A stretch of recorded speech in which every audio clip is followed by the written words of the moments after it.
What is going on, everybody? What is going on? Hope everyone's having a fantastic day today. Definitely we're getting ready for the Sixers to play today at 6 Eastern against the Raptors. So I'm excited for that. We'll be watching that today. And yeah, let's get it going. What's going on, guys? So Road to the Draft, episode 11, live reaction. I can't expect much to happen today, but from what we've seen so far, and obviously what's happened this week, Jaquan Brisker and Olave in for pre-draft visits, which I'm really happy about. Stephon Gilmore signed a 2-year deal, $23 million with the Colts, which I'm happy that the Eagles just didn't pull the trigger on it.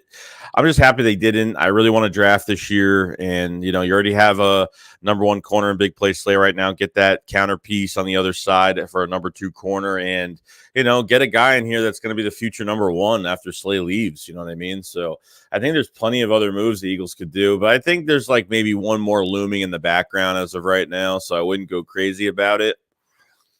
But I think when it comes to Honey Badger, I think they've been probably the most consistent, and it seems like, I think this is where they're really trying to go. I think this is the signing that they're really trying to get right now. I don't really see them doing anything else, whether it's pretty much a depth move or something like that. It's not going to cost much.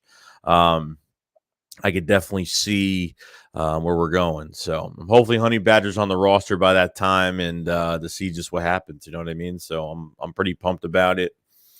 Just want to say what's going on, everybody.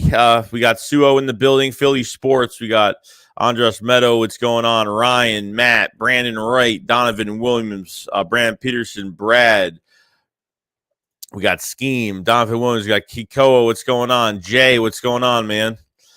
God Dog of Vice, what's going on? Donovan Williams, Suo Blades, what's going on, everybody? Hope everyone's having a fantastic day, getting ready for the Sixers game today.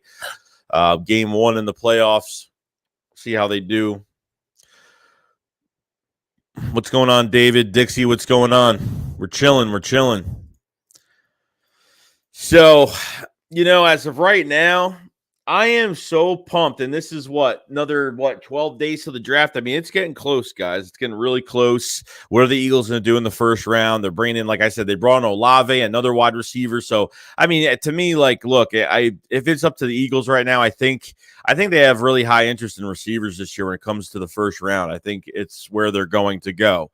And I don't really mind. The first names that I do hear as wide receivers going in the top 10 is Garrett Wilson and Jameson Williams are top 10 picks. I feel like those two are definitely going to go first, pretty much on what the GMs of the league feel and the analysts feel that going to this draft in a couple weeks. So I feel that might actually happen. Who knows? But the Eagles, I'm looking in on defensive line right now. Hopefully go after one of those Georgia defensive tackles if they can do it, if they can get it done. If they don't, I'll be kind of surprised if they don't go trenches, but, we'll see. Yo, GDA, what's going on, man? GTO. Mike. Gravy says hearing that Pickens may go round 1. Yeah, I mean, we'll see. I mean, Pickens definitely definitely can go round 1. Like I really like his height at 6'3", but he moves really quick for especially his size. So I do like Pickens a lot going in the second round, but he could go late first. You never know. Mike says, how do you feel about Perry and Winfrey in the second if we don't go DT? I would totally be fine with it. I actually have a channel membership. Channel membership video going on him in the next day or two. So I've watched a little bit of film. He's got a great bull rush, great moves, a lot of tools in the toolbox. I'd be totally fine with it. Like I said, if they don't want to go trenches in the first round, we'll see. But it'd be shocked. I mean, look, if they go trenches in the second round, you got Fletcher Cox, a free agent after this year. Javon Hargrave's a free agent as well. But I think as a re-signed candidate, I think Hargrave is will re-sign at some point this year, and we'll see. Yo, Robert, what's going on? What up, Joey? Honey Badger is a lock to sign. Dude, I hope so. I really hope so. From the tweet that happened the other day, I thought it was funny how talking about, Kyle Hamilton and how the Eagles, that talks have stalled with Tyron Matthew, the Honey Badger, and he went out and said on a tweet, "Yeah, okay," or he said, "Oh yeah, okay," or something like that, quote unquote. So King James, Daxton Hill, and Jameson will come to the Eagles. Daxton Hill I just did a channel membership on him the other day, and Daxton Hill is a versatile safety. I mean, it reminds me of Jaquan Brisker, but he's a little bit smaller. I think he's like 190 pounds at 5'11", he's 6 feet tall at 190 something pounds. So I think he's a very versatile player that can play multiple positions. And I don't know, Daxton Hill could be a really good pick in the second round. I mean, I don't know if he goes. There's been rumors he's a late first rounder, but he could go. Do I think that, Hamilton will be the only one drafted in the first round? Probably not. I think there will be another guy that moves up, and Daxton Hill probably could be that guy if that's the case. So we'll see. Chris says, "Hey, my bro Shakes, what up? Halfback will sign here very." Oh, Honey Badger. I think he's a halfback. Which halfback? Honey Badger will sign here very soon. I hope so, bro. I hope so. Game 1 predictions, dude. I don't know. I mean, I hope. Sixers had trouble against the Raptors recently, so I'm hoping they get this dub today in Philly. I hope they do. I hope they win today. Our said Winfrey is better than Wyatt. Also, Wyatt is being talked about as a second rounder from experts. Interesting. Donnie said, imagine we get Honey Badger, Stingley, and Garrett Wilson. Oh, if they do that, look, if you get Honey Badger, I think what's really cool about it is you can build your defense right off of that and get a number 2 corner that could be your number 1 for the future, and you can get a defensive tackle. I mean, this defense is going to get a lot better like really soon. So I'm pretty pumped about it. David says, I haven't looked at Brandon Smith, the linebacker from Penn State. I don't know. If anyone can tell me in the chat about Brandon Smith, if he a good second-round pick, or the Eagles brought him in for a visit as well. I haven't checked out Brandon Smith at all yet either. So, Joseph, I don't think we should get a wide receiver in the first round. There's other wide receivers in the second, third round. Wan'Dale Robinson, Jalen Tolbert. I think Wan'Dale is a bigger receiver. Isn't he in the Isn't Wan'Dale supposed to go third round in this draft? Yeah, I think Wan'Dale Robinson is supposed to be like a late second to a early third round pick. Jalen Tolbert, I've been looked at a little tape on him, and I do like him. Yeah, there's some good receivers going in the second round. Like, that's what I said. I said I would go defense in the first round because at this point you got good receivers in the second round. You know what I mean? So a lot of depth. I mean, but we have pick 51. Is that going to be enough to get a good number 2? Do you have to move up from that, spot? So Grace says, spot on, Joey Pickens shouldn't be able to move like that 6'3", 200. Yeah, he's got some good movement, man. I mean, people said he was 6'4". There was a video that came out that said he was 6'4". I think he's 6'3", though. Chris, I heard from a little birdie Howie loves P. Winfrey a lot. That would be fantastic. That'd be fantastic. TDO said, I think the Eagles are going to screw up the Honey Badger deal somehow. Somebody will lose out on another one. We lose out on as usual. And then even with the Gilmore stuff, they were like, oh, they were going in there hard. They were, trying to get him, I mean? And it's just, I hear the same news every single time they go after a player that they were this close and then they got beaten. I mean, I don't know what it is. I feel like some of these reports are just like non-existent, and they're just trying to put out some type of, tweet or article that the Eagles were really close, but they really weren't at the end of the day. So I don't know how close they were in getting Stephon Gilmore. I really don't know how close they were, but I don't believe he was affordable. I mean, he was 10 and a half, whatever it was for the year, 10.5 million for the year. So, I mean, was it too expensive? I mean, it's a little bit of money, but it's nothing that was non-affordable for the Eagles to get Stephon Gilmore. But, the Colts have a lot of cap space. They probably just kept putting they flew him over to Indianapolis. He visited, and he liked it there, and they signed him the next day. So, I mean, it just worked out in the end. Philly Sports said, do you think we get Tyron? As of right now, Philly Sports, I think there's a good chance just because I think we've been very consistent with it. And really, Tyron Matthew, I mean, if Tyron Matthew didn't do what he did on Twitter the past few times towards the Eagles, I think, I wouldn't have as much faith. But because he seems to have, have listened to a lot of Eagle stuff. The tweet from Big Play Slay, he liked that. And there was another tweet from a fan that talked about how he would fit with the Eagles, and he liked that. And then this tweet against Victor Williams of the Philly Pod, that one as well kind of was like, this is really interesting. We'll see what happens. Our great, I think Hamilton is going to fall to us, and we pass and are all upset. I don't know, man. I don't really care for, look, I don't mind drafting Hamilton in the first round, but if we pass on Hamilton, I think there's plenty of other safeties in the second round. Lewis Kine, Jaquan Brisker, P. Trey. I mean, there's a lot. Daxton Hill, like I just talked about before, there's a lot of safeties going to the second round that could start for you. Because at the end of the day, I don't think Anthony Harris, I think it's a good signing, but I think they need to upgrade. You know what I mean? I think they can upgrade. I wouldn't mind drafting a safety in the second round, even if you get Tyron Matthew. You know what I mean? You can grab another guy that could, get a lot of playing time. There's a lot of moving piece safeties around. Like I said, Brisker and Daxton Hill are like my top two right now just because of their movement. They can play any position. You could put them as a pass rusher. You could blitz with them. You could put them at corner. You could put them at linebacker. You could pretty much line them up anywhere. Daxton Hill especially because, he's a little bit more lightweight than Jaquan Brisker, but the guy always gets his hands on the football. He's got a really good football IQ and is just always in this. He just knows he's just a smart player at the end of the day. So, Ryan says, what up, Joey? And what do you think if we put Darius Slay and Kaiser White, Hassan Reddick, and Tyron Matthew together? I think it would be really good. The next step to all of this, if they get this defense locked and loaded, ready to go for this season, I think it really comes down to Jonathan Gannon and how he uses these players. I mean, that's pretty much it.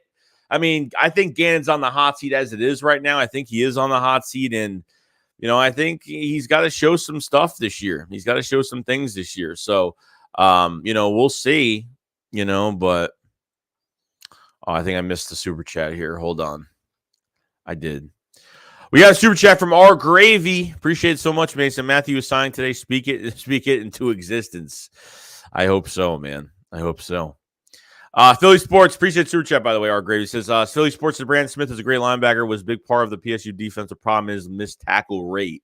Yeah, it's going to be an issue. So we'll see. I haven't looked at Brandon Smith, but it's good to hear that. Why he's dropping in this draft. So Eagles could get a linebacker. You never know at this point. Yo, Elliot, what's going on, man? God says, for sure, wide receiver depth in the draft insane. Can we get a great wide receiver in the second or third? So it says 3-year deal for Honey Badger. I think a 3-year deal is where kind of what I'm looking at right now with him. I think it's going to be a 3-year deal at the end of the day. I agree with that. I totally agree with it. Hold on. Okay. Elliot says, I have had revelation. We're going to take wide receiver in the first and then secondary DL. That could be it.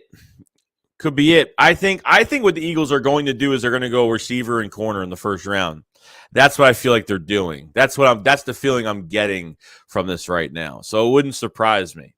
Chris there, Wandale has a huge upside. He will be there in the third. King says Howie will draft QB for depth because Minshew will be traded during the season. They could trade Minshew. They could trade Minshew right after the draft because after the draft, there might be some teams that need backup quarterbacks to starting quarterbacks, and the Eagles can get a nice draft pick out of it for probably next year. So I think if the Eagles do draft a quarterback, which I really don't want to happen, but if they do draft one, I think Minshew's going to be out the door. Number 2, he's going to be really cheap. He's only, like I said, he's only going to cost like a little over $900,000, so he's very cheap.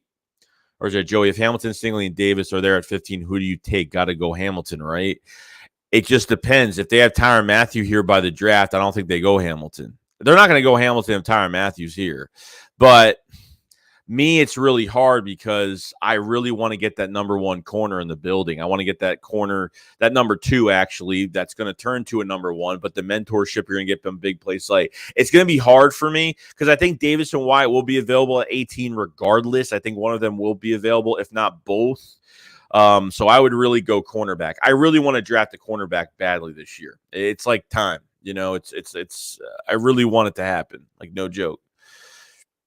Sorry, guys. I'm gonna try to get through this chat as fast as I can because it's kind of going crazy right now. He goes, "Don't get by me." He says, "Now he isn't coming. Watch till change his mind, and we'll miss out on him as well." We'll see. I think as consistency between Honey Badger and the Eagles, it seems like the Eagles are trying not to let this one go, and I hope they don't. Benjamin Castro says Eagles need to sign Honey Badger, draft a safety in the later rounds with Nick Cross, Brian Cook. They could develop and learn from Honey Badger. Great Chris says, don't hang your hopes and dreams on tweets. No, I'm not. Like, look, if we don't get him, I don't care, because I think we can just get one of our own, from the draft. So I'm not putting too much into it, but I will cover it, and I will kind of let you guys know what Hamilton, Tyron Matthew is doing on Twitter wise, and the things that have happened Eagles related with him. I think that's important. So I mean, we'll see. Tony says, what up, Bird fam? Less than 2 weeks until the draft. Dude, I'm pumped, man. But very pumped. God says Hamilton is a slam dunk at 15. If he falls like that, you pick him there, then trade up to 18, pick to 16, and grab Stingley there. You could do that. They can go safety and corner. You could do it. Graves said, heard a rumor that Howie, Lurie, and Nick took Corral out to dinner. I can't find the tweet. I wouldn't be surprised, to be honest. Philly Sport, Kobe Bryant would be a good pickup in the third. Yeah, I've heard his name float around a little bit. Justin says we're not getting Honey Badger. Chris says Howie will trade for another second-round pick and maybe even 2 more seconds. Ojabo, Winfrey, and Pickens in the second. Both first take D. Hill and Stingley. So you're taking a safety and a corner, and then you're going to the second round and getting Ojabo. And so you're getting defensive end, defensive tackle, which I wouldn't mind. Ojabo's there. I mean, I think the Eagles will take him. Yikes. Linebacker report, missed tackle race similar to our receiver that has a lot of drops. That's risky. Mr. Headcase is excited about the draft, but still not about Hurts. We won't go after the QB who can't throw and receivers won't progress. We got to give Jalen Hurts this year, man. I mean, that's the whole point of this whole thing. I think he's going to get his chance this year, which I did. I wanted Hurts to get his chance this year. I mean, this is it, guys, because he's due for an extension at the end of this year. So as of right now, I think, yeah, they're going to try and just, they have the compensation for 2023 to get a quarterback. So let, Jalen Hurts, work his tail off this offseason, which he's doing, and let him just do what he's got to do. That's it. Robert, how much do you think the 3-year contract would cost for Honey Badger? I don't know. I'm thinking 30 to 40 million, maybe. I don't know, but it could be less than that. You never know. As the days move on, the cheaper he's going to get. If Honey Badger waits till after the draft, which I highly doubt, I mean, he could, but I don't see him waiting till after the draft because he's literally going to get no money. He's going to be very cheap by that time. So, Monster, the Eagles are lowballing Matthew. They could easily sign him. He's not getting crazy contract. They could have had Gilmore. His contract wasn't a lot. They want team-friendly deals. Maybe that's the case, but I wasn't in on getting Gilmore, and how close they were. We don't even know how close they were. They always say that we were close on getting this player, that player, this player, but I just can't believe it every time they put a report out like that, because we're literally striking out on everybody we're interested in, like almost pretty much everybody. You know what I mean? We're literally striking out on everybody to this point. Video said, what do you think of how he drafting players? No fans are even thinking about the team drafting like bad draft picks that Howe is used to doing. How he drafted players that no fans are even thinking about. Well, that's a problem. But you got 15 and 18. You really can't screw it up. You really can't screw that up when it comes down to it. I mean, I don't think you could screw it up. I mean, you could, but how far of a player with the depth you have in this draft are you going to screw up this? You know what I mean? You're going to take a second-round player drafted in the first? I don't know. I see them going after guys like Jameson Williams just because they're coming off injury. I'm hearing Jameson Williams is going top 10, but who knows at this point? Maybe teams don't care about him coming off the injury because his rehab is doing so well right now. So you never know what could happen. Philly Fan D said, who would you have the most impact? Who would you have the most impact this year? Davis or Stingley? Burks is the wide receiver I would go after. Burks or so Davis or Stingley? Like most, I think Stingley would. I think Stingley has all the tools. I think he would. Really help instantly. I think his coverage would just help in general. With number 2, I think obviously he's better than Steven Nelson is what we've even had here. I think he'll be major first day production. No joke. I think that could actually happen. I do. More than Jordan Davis, to be honest with you. Dominic says, if you go wide receiver in your second first round pick, I don't think Williams, Wilson, and maybe Olave will be there. I don't see 3 receivers going before 15. I don't see it happening. I see maybe 2 going. I mean, maybe 3, maybe from like 9 to 12, you'll see another receiver go, maybe. But I have Jameson. It could be if there's 3 receivers going before pick 15, I think you can have Jameson Williams, Garrett Wilson, and Olave might be gone before 15, but you never know. You know what I mean? You never know.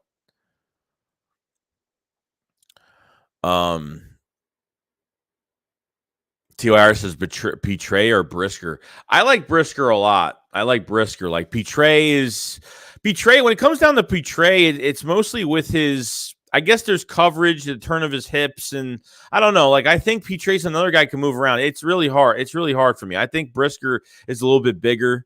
So I don't know. I don't know if Petray could play as a free safety as well. So we'll see. Joe said, who would you rather have, Garrett Wilson or Olave or Williams? I mean, I like Jameson Williams a lot, but I like Garrett. It's hard. It's really tough. Like, Olave is probably the one I wouldn't get, and I'm not saying Olave is going to be bad. You're giving me a choice here, and it's really hard. So Jameson Williams and Garrett Wilson are like my 2, like definitely in front of Olave. Rollins, I like Honey Badger, but I like Minka Fitzpatrick on a 1 year left with Steelers via trade. Extend him is worth top draft asset, maybe Dillard or something like that. Well, Minka is supposed to get a big contract from the Steelers this year. Apparently, there has been, I don't know if he already got this big contract, but I know he was supposed to sign a big contract. Wins 999 says, imagine Slay, Sauce, Honey Badger, Reddick. Dude, would be insane. Insane, bro. Judden says, my craze take is Eagles go wide receiver twice and corner in the second, get Hurts weapons. So they go 2 wide receivers. They might go another receiver in the later rounds, but as of right now, they'll probably just draft 1.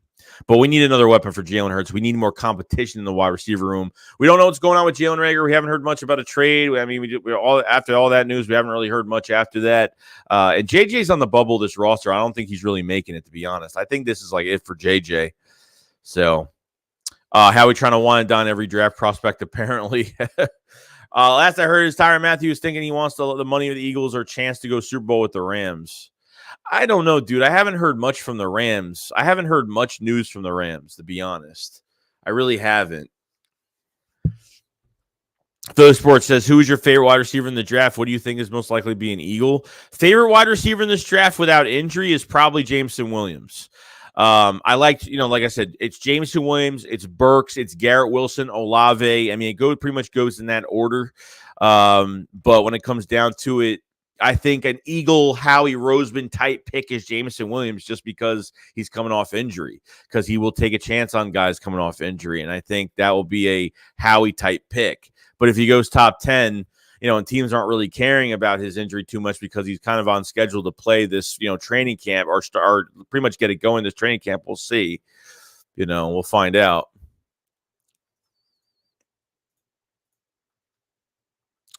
Steve says, I just want at least 2 stars out of these 3 first-round picks. I would love to see how we trade with for another early second rounder. At the end of the day, guys, like, Howie should get like 3 starters in this draft. I mean, easily. I mean, pretty much easily. I would say 4 with that third. You have 2 third-rounders, too. I mean, I would say 4, maybe more than that. I mean, that's how good this draft is with depth at certain positions, and it's almost impossible to screw up when you think about it. You know what I mean? So kind of crazy.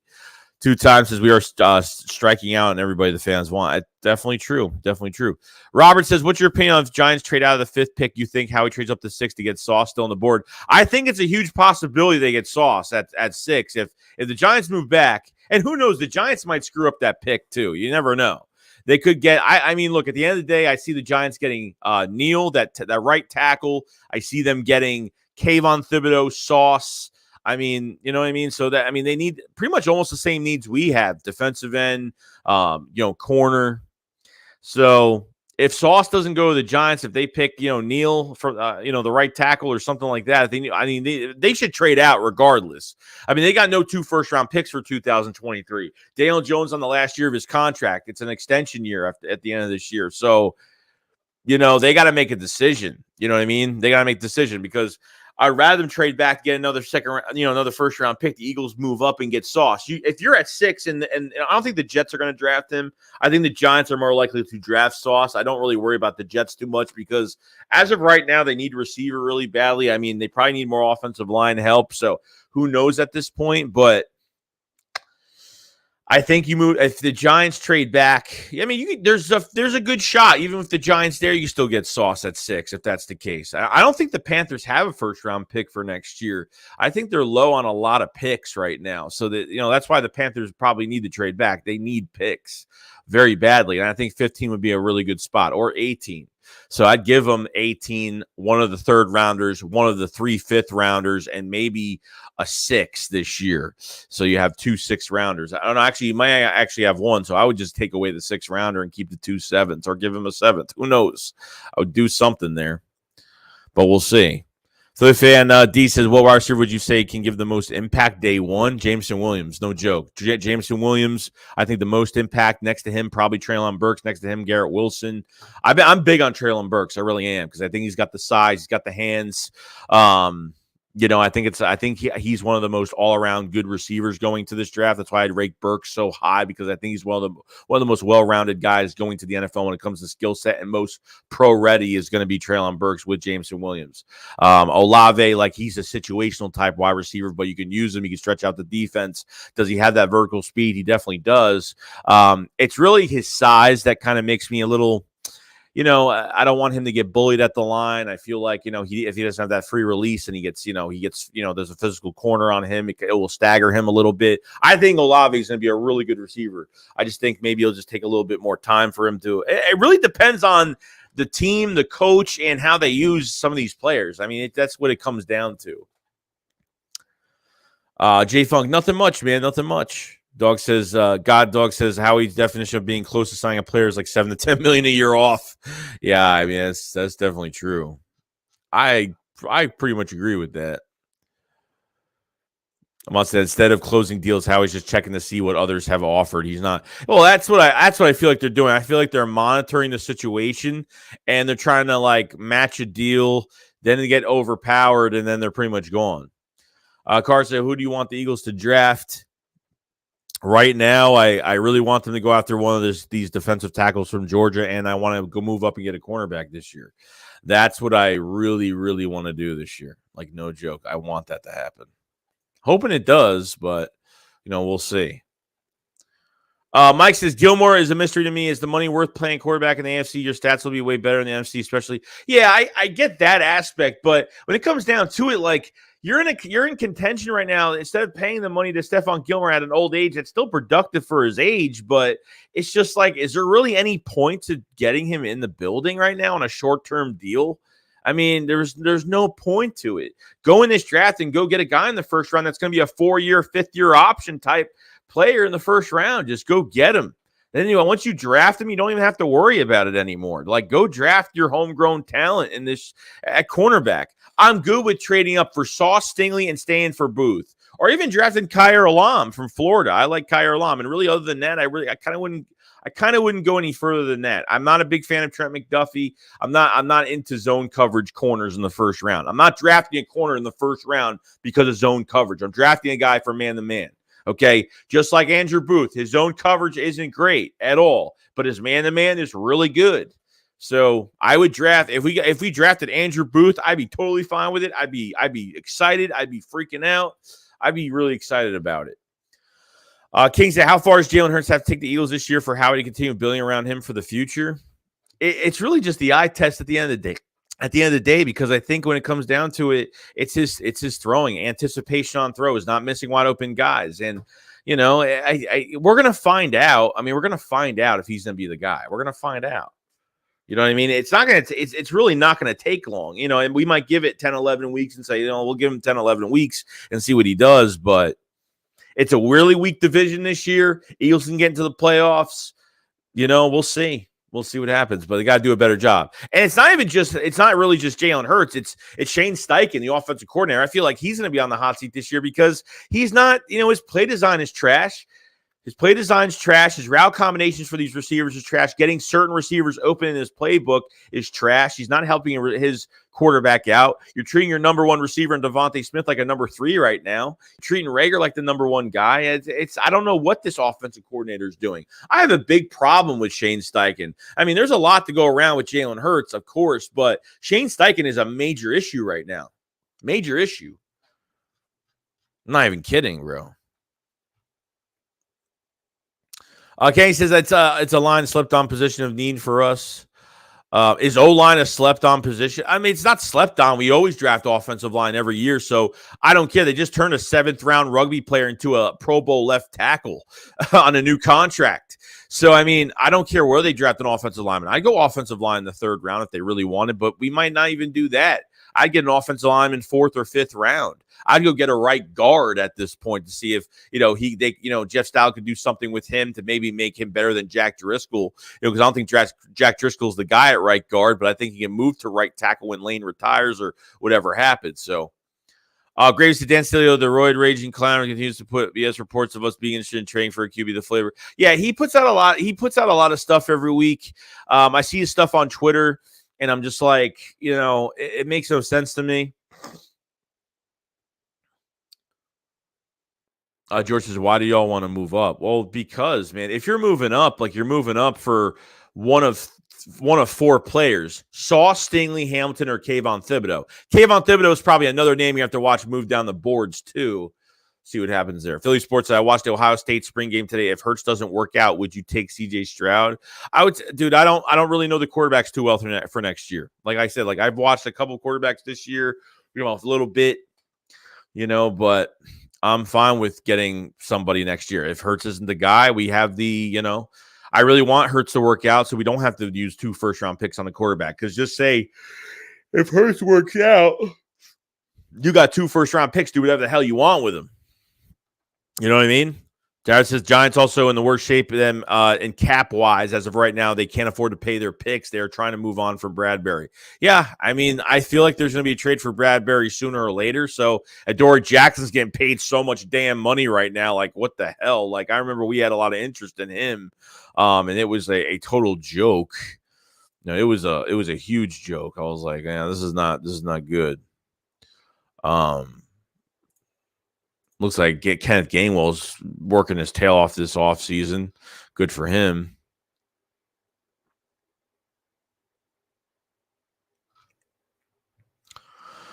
All right. Never trust those Ohio State quarterbacks. George Pickens is a monster, dude. For his size, he's a monster. At 200 pounds, 6'3", the guy can move real fluid. Like, that's why, like, you don't have to go for any of these receivers in the first round. You can go in the second round. Draft your defense this year, man. Add some defensive guys. I'm telling you. Here said Burks really needs to work his route running and technique. Olave is bigger than Garrett Wilson. I can't even tell. I thought Garrett Wilson was a little bit bigger. Carson, I think we should trade up and get Wilson, draft a corner, and in the second get Quay Walker. Chris Argrave agreed, but Burks does need improvement on route running. Simmons says, I kind of disagree how you may say a lot is too small. Forget we have Mr. That's what I'm saying. Well, I'm not saying that he's going to be – I'm not going to say he's going to be bad in the league. I think he's going to be better than Rager. I think he's going to be better than a lot of receivers, but, there has been some little things on him that maybe he might bulk up a little bit, just a little bit. I'm not saying he's going to lose everything, but. Robert says, you and Philly doing the shakedown? Yeah, so I talked to Philly today. It's been a rough week, so I talked to him today. We're going to be doing the shakedown tonight. Promise you 100%. We'll be on Philly 500's channel later on today, so. Jose says, you mentioned it possible. Screw this draft up. Just give Howie a chance. Oh no, I'm totally fine with it. Like I'm more in the, I feel like he's going to do well this year than do really all I kind of go crazy about is him drafting a quarterback. Other than that, going off of last year's draft, which I thought it was a really good A- draft, I think he can have an A+ draft this year. Like if he's not a stupid idiot, I think he can actually, I think good things are going to happen. I really do. I honestly do. No, not even kidding. George Devontae Smith, 175 size is not that bad if you don't get hit that much. Oh, yeah. That I don't know. I got to talk to him now because he may have forgot about the Sixers game happening. Yeah, that might be an issue.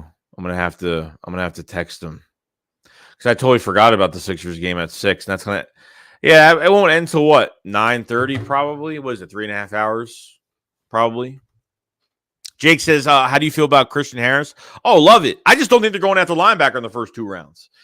I just don't think it's going to happen. Kaiser White's here. I just don't think it's going to happen. I'm not even kidding. I just don't think it's going to happen with I love Christian Harris. And which I didn't know about Christian Harris. He used to play like Christian Harris used to play skill position early in his day before he went to Alabama. So I could see why he's so athletic. I think I heard he used to play wide receiver, corner. He used to play like different positions back in the day. Interesting enough. Eye test, yeah, but team can't regress. I mean, I agree. I definitely agree. Sean says, you just gave me PTSD when you said we've been treating Smith like a wide receiver 3 and Rager like a 1. Speaking straight facts, we need to get Devontae more involved. And they better get him involved. I'm telling you right now, like, it's going to boil over. Because if Devontae Smith doesn't get the catches that, I mean, he went up to Nick Sirianni on the sideline and said, give me the ball. They don't give him the ball. He goes up to Jalen Hurts how many times on the sideline and that playoff game? Give me the damn ball. Like, it's just ridiculous. That's why Shane Steichen I think he's on the hot seat this year. As well as Jalen Hurts, has to prove himself. I think his success is based off of Shane Steichen as well, which really sucks, I want to put, Hurts in a really good position to win this year. I really do. Chris says, Simmons, Mr. Smith's call 6'2". Mr. Smith's fantastic off the line. Olave is 5'9", would be a great slot receiver, 100%. Paul says, Steichen's spray calling is limited due to Hurts being limited as passing game. Try started his team out pass 35 times a game. Hurts couldn't handle it, so Steichen had the pair. Yeah, but that's no excuse, dude. Who cares? But that's no excuse, bro. I don't even care about that. That's freaking ridiculous. Student said, if Hurts does not work out, I want Bryce Young. Larry said, do you think the Birds are actually going to sign Matthew? I think it might be funny, but it might actually happen. I'm just saying this off of like persistence from the Eagles, and it looks like they've been really trying to get this done. And Tyron Matthew has been doing a lot. And I know that Yannick Ngakoue did the same thing, but I think it's totally different. Yannick Ngakoue was like putting out Eagle stuff like crazy. And I felt like I was literally like, I was hypnotized that whole time that happened. But I think when it comes down to Honey Badger, I think it's been the most consistent from him, Eagles wise. And I think the Eagles are trying not to let this slip through their fingers. I don't think it's going to happen. We'll see. We'll see though. JJ, bro, is it true Eagles looking at Murray? Dude, I don't know, dude. It's so late now. Like, we're right near the draft. Like, I heard, like, the Falcons have interest as well, but they don't have any cap. Like, they don't have enough cap to fit. I don't see it happening. Like, I just don't see anything happening for Kyler Murray. I think Kyler Murray is going to play on his 1 year without an extension, and then things will transpire because he will be the hottest quarterback coming out next year. Pause. I mean, he will be a hot commodity in free agency next year if that's the case. He'll be the quarterback that everyone's going to go after next year. So instead of the Eagles giving up 2 first-round picks, they might use those picks to go acquire a guy like Kyler Murray if that's the case. So I don't know what's going to happen, but I guess we'll find out. I guess we'll see. George Devontae Smith gets too much attention. He does, but they have to do much better with him, though. They got to do much better with him, though. So, we got Stuart chat from R. Gravy. Thank you so much, man. He says, Smith Watkins were schemed open a lot. Jalen missed them wide open every game. Blame goes to Jalen, not Steichen there. Agreed. No, I get it. I mean, there's probably some games where it's not Steichen, and I understand that. I'm not saying that Steichen is the main problem. I'm not saying Hurts is the main problem, but Hurts has missed wide open guys, and that's on Hurts. It doesn't matter what wide receiver it is or who it is. I mean, he's missed Rager open, and it's happened with Rager too. He's missed Rager open. He's Devontae Smith a million times. Quez Watkins would have had 1,000 yards this year. I mean, you know what I mean? It's crazy, and they just don't scheme everybody right. And, I definitely agree, man. I'm not even We're not even disagreeing. I definitely believe you. I mean, I agree with you. I do. Maggie says, not a pause moment. Don't kill. I know. I'm just, I feel like people are going to do it to me, so I got to kind of do it. So, Philly Bart says Mega Fitz or Honey Badger. I want Honey Badger, bro. I think with Honey Badger, you're getting a guy that's got really good communication. He's a leader. He's got a voice in his defense. He's going to get these guys prepared. I think he changes the quality of the veteran. I don't know. He just has this aura to him that he brings to a defense and gets guys ready every week. I love it. Absolutely. And he's another safety you can move around. He's a free safety that you can move around. You can move him to cornerback. You can move him to linebacker. You can line him up almost anywhere. And that's a great thing too. So if you want to draft another safety, if you think you're going to move Tyron Matthew all over the field this year, then great. Go draft the Brisker. Go draft P-Trade. Go draft Daxton Hill if you want to do that. And I'm totally fine. Midnight says, how would you all feel if Philly trade the 18th pick to the Lions and Philly gets pick 32 where they select George Pickens at 34 pick? They will select Jaquan. I'd be totally fine with that. Pickens and Jaquan Brisker, two needs, 100%. I feel like they have a lot of interest in George Pickens. I think Pickens is like one of their top guys. I think they like Jameson Williams. I think they like Pickens. I think they're trying to see what they're going to do here, but I'm pretty pumped. I'm pretty pumped about it. Chris Scott says D. Smith needs at least 12 targets a game. Smith needed like 60 yards to beat D-Jack rookie record. He got the ball like 6 times on the drive. He was wide open every time. Well, that's what I'm saying. It's like, why they only throw to Devontae Smith when they want to break Deshaun Jackson's rookie record? Like, they don't, like, look how many times they threw to him. Like you just said, Chris, look how many times they throw to him. In that Dallas game, that last game of the season. They can't do that during the season with Devontae Smith. He catches everything. I mean, he catches everything. And you, like, force the ball to him. He's a first round. Like, you got to force the ball to him. But, you know, how many more yards? Like, Devontae would, I mean, it's scary. It's actually, for a run-first offense, Jalen Hurts having his issues and he still gets under 1,000 yards, over 900 yards for the season is pretty damn good for Devontae Smith. But I got to tell you something. This man, I'm telling you, it's scary to think that he could have over 1,100 to 1,200 yards. I'm not even kidding. I'm not even kidding. It's scary. I think it's really scary. I'm not even joking. I'm not even trying to make a big deal out of it, but I think you get pretty scared. Paul says, Jalen Tolbert is a very good wide receiver prospect. I would take him over Christian Watson every day.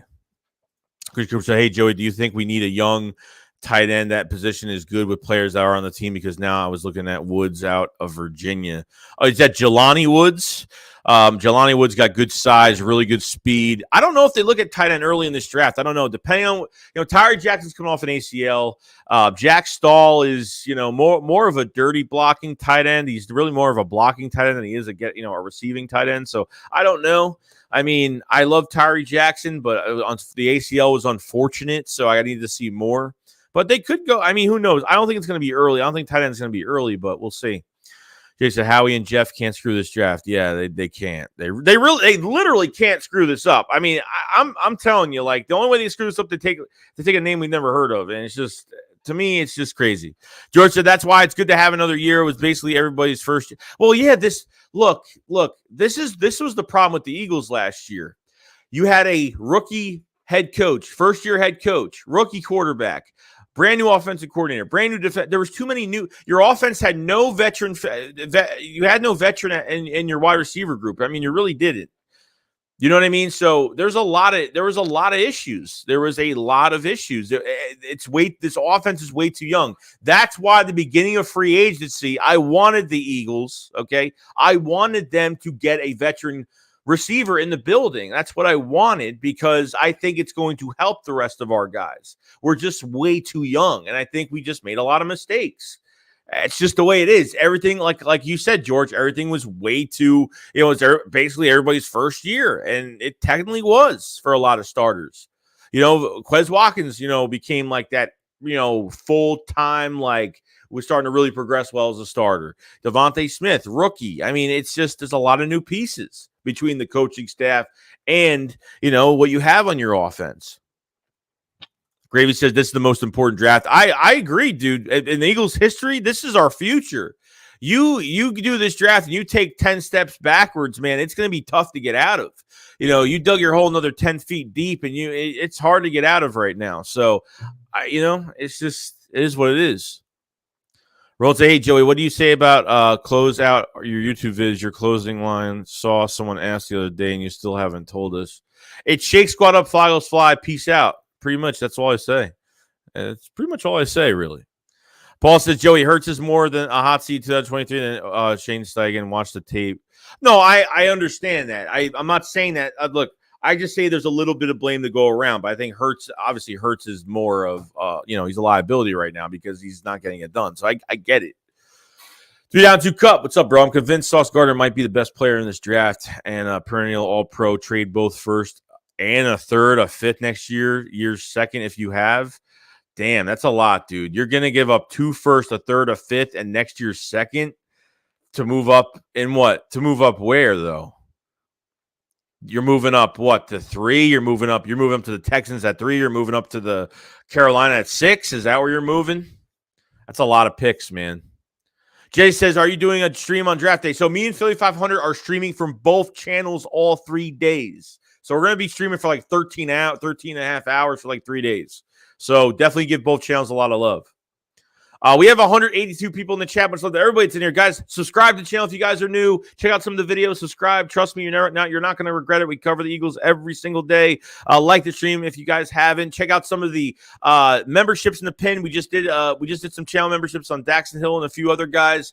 Miscellaneous videos, some other stuff. So definitely click the link. Any tier doesn't matter. It's cheap. And, if you want the extra content, it's there in the pin comment for all the extra content. Join the Shake Squad Army today, man. I would very much appreciate it.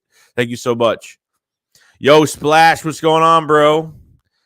We're going to say Shake Squad up, Fly, Fly, peace out, guy. Yeah, see, he gets it. He knows. Gravy's been here a while, so some people that are new don't really know what's going on, but Gravy knows what's going on. Alex said, please show me where they schemed open Quez Smith. Please show me they forced the ball to Rager while those two were open, but they did not scheme them open. Well, no. Well, it just no. I think you're right in some aspects of that. I don't think they schemed a lot of guys open. Even Brian Baldy was going over some Eagles games this year and said, I don't know what these route combinations are, like what they're trying to do. Like they have 4 guys going on 3 guys going vertical. There's no safety blanket for Jalen Hurts, and he's forced to like make a really bad pass. So I think part of it is play calling, but I'm only saying like, maybe 90% of it is Jalen Hurts and 10% is play calling, and that 10% for Shane Steichen is a lot. So Derek Stevens says, I'm scared that the Eagles are going to take Matt Corral. Which team member said, would you rather have a combination of Sauce and Pickens or Stingley and Williams? Sauce, Pickens, or Stingley and Williams? Oh man, I would go Sauce and Pickens. Just because I really want, dude. You have no idea how bad I want that future number 1 corner in the building. Guys, like we haven't drafted a corner in the first round in years. I mean, as being our just imagine you draft Sauce or Stingley and you get that mentorship from Big Play Slay to teach this guy. I mean, I think it's like one of the most. What corner would not want to come here for that reason, to be taught by the top 5 corner that's still playing at a high age right now? I mean, it's just crazy, man.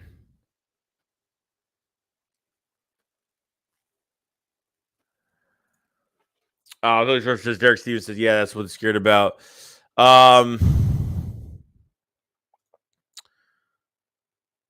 Chris says Jalen should improve while working with GOAT Tom Brady. I mean, he's working with Tom House. He's working with Quincy Avery, which he worked with Quincy Avery last year. And he's working with Tom, and he's throwing with Tom Brady.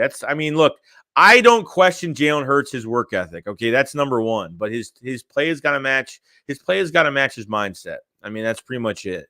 But when you talk about, like, if you question me about his mindset, if he's bothered by things, or I think he's off the charts when it comes to mentality. It's off the charts, and I love it. That's one thing I love about him. So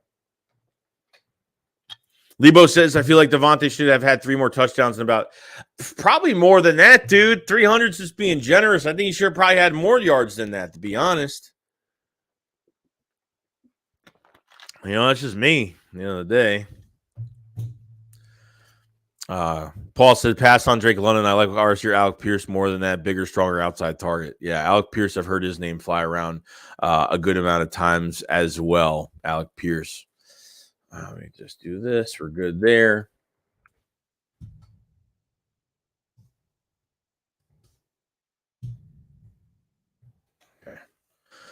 Dude said, Joey, if we get Jordan Davis and Stanley, tell 500 to calm down on draft night. Well, he'll be fine. He'll be fine. I think he'd definitely be happy with that 100%. I think he'd be very happy. Jordan Davis is going to plug up the hole very well. I understand, like, he's not a 3-down defensive tackle and, all this stuff's being said about him. But I feel like because of this hybrid scheme, 4-3, 3-4, he could line up as a nose tackle as well. I think he's really going to help. I think he's just going to get better after a good year. So. Oh, crap. We got a super chat. Thank you so much, King James. A lot, man. You have to do that. King James super chat. Appreciate this. Gainwell is better. Gainwell is better than Miles. Eagles pulled Kenny halfway through the season. Why? Miles feeling like Carson with Gainwell's success. Miles had injuries because he got insecure about his leading role when Kenny got drafted. I don't know how true that is, but I got to say this, like, I like Kenny G a lot. I really do. I think he's a dual threat back. And I'm not saying that he's got some crazy run style, because he really doesn't. I don't think Kenny has some crazy run style. I just think he just grabs the ball and he just runs, and he always makes the first guy miss 9 out of 10 times. Miles Sanders I'm not really thinking about an extension for him after this year. Between, like, you became the number 1 rushing offense last year. With part of it was Miles, and most of it was Boston Scott and Jordan Howard and Kenny G. Okay, Kenny G had 6 to 8 touchdowns last year. I really think that they just could have done a lot more, but at the same time, Miles Sanders was just hurt 2 times. He was almost out 3 weeks before the Tampa game. He was out almost 3 weeks. Wasn't even 85% healthy for that playoff game. Wasn't 85% healthy for that playoff game at all, okay? And they literally threw him in there, gave him all the snaps. They didn't give Boston Scott or Jordan Howard any reps until like the third quarter, okay, which really pissed me off. Miles trying to dance too much and trying to make, there's holes open for him. He just tries to make it too much. He tries to go too much with it. So I agree in some case. Definitely agree. Kenny G, I'm really excited for. There's been some video on him. Came out on Twitter. He's working his tail off this off season. So it's should be interesting. Appreciate super chat very much, King. Man, I'll say Hurts is still very young and inexperienced. I believe he'll have a nice jump this season. I'm hoping so, bro. Tyron says, move up for Sauce, get London or Jameson at 18. I don't even know if Jameson Williams is going to be there. I'd be shocked if he's there at 18. I don't know. I'm hearing he's going top 10. I'm hearing he's really going top 10. Even after this injury, he's going top 10. I mean, he still would have been the best receiver in this draft. It's just weird for me. But I would move up for Sauce. I'm not getting Drake London. I'm staying away from Drake London. I mean, there's a lot of other. We don't need a possession receiver. We don't need a guy like that at all. They don't need a possession guy. They can get it. They can get a guy with good size and get a guy that's fast. I mean, there's plenty of them in this draft. Giannis says, I think it's stupid to take anyone in the first that isn't from the SEC with the exception of Sauce Gardner. Yeah, I believe so. Gravy says, instead of buying Twitter, can Elon Musk just buy the Eagles, please? Brad says, I don't see nothing special in Drake London. God says, Jalen Hurts has all the intangibles you look for in a starting quarterback. This is a season for Hurts to prove he has the talent to be a starting quarterback in the league. Man, Zach said, Miles should be trade bait. Time to move on. Yeah, I don't know, dude. Could he be traded by the trade deadline? That's going to be – I mean, they're going to draft another – I mean, they have to draft another running back this year. I've been looking at Kevin Harris. I've been looking at Breece Hall.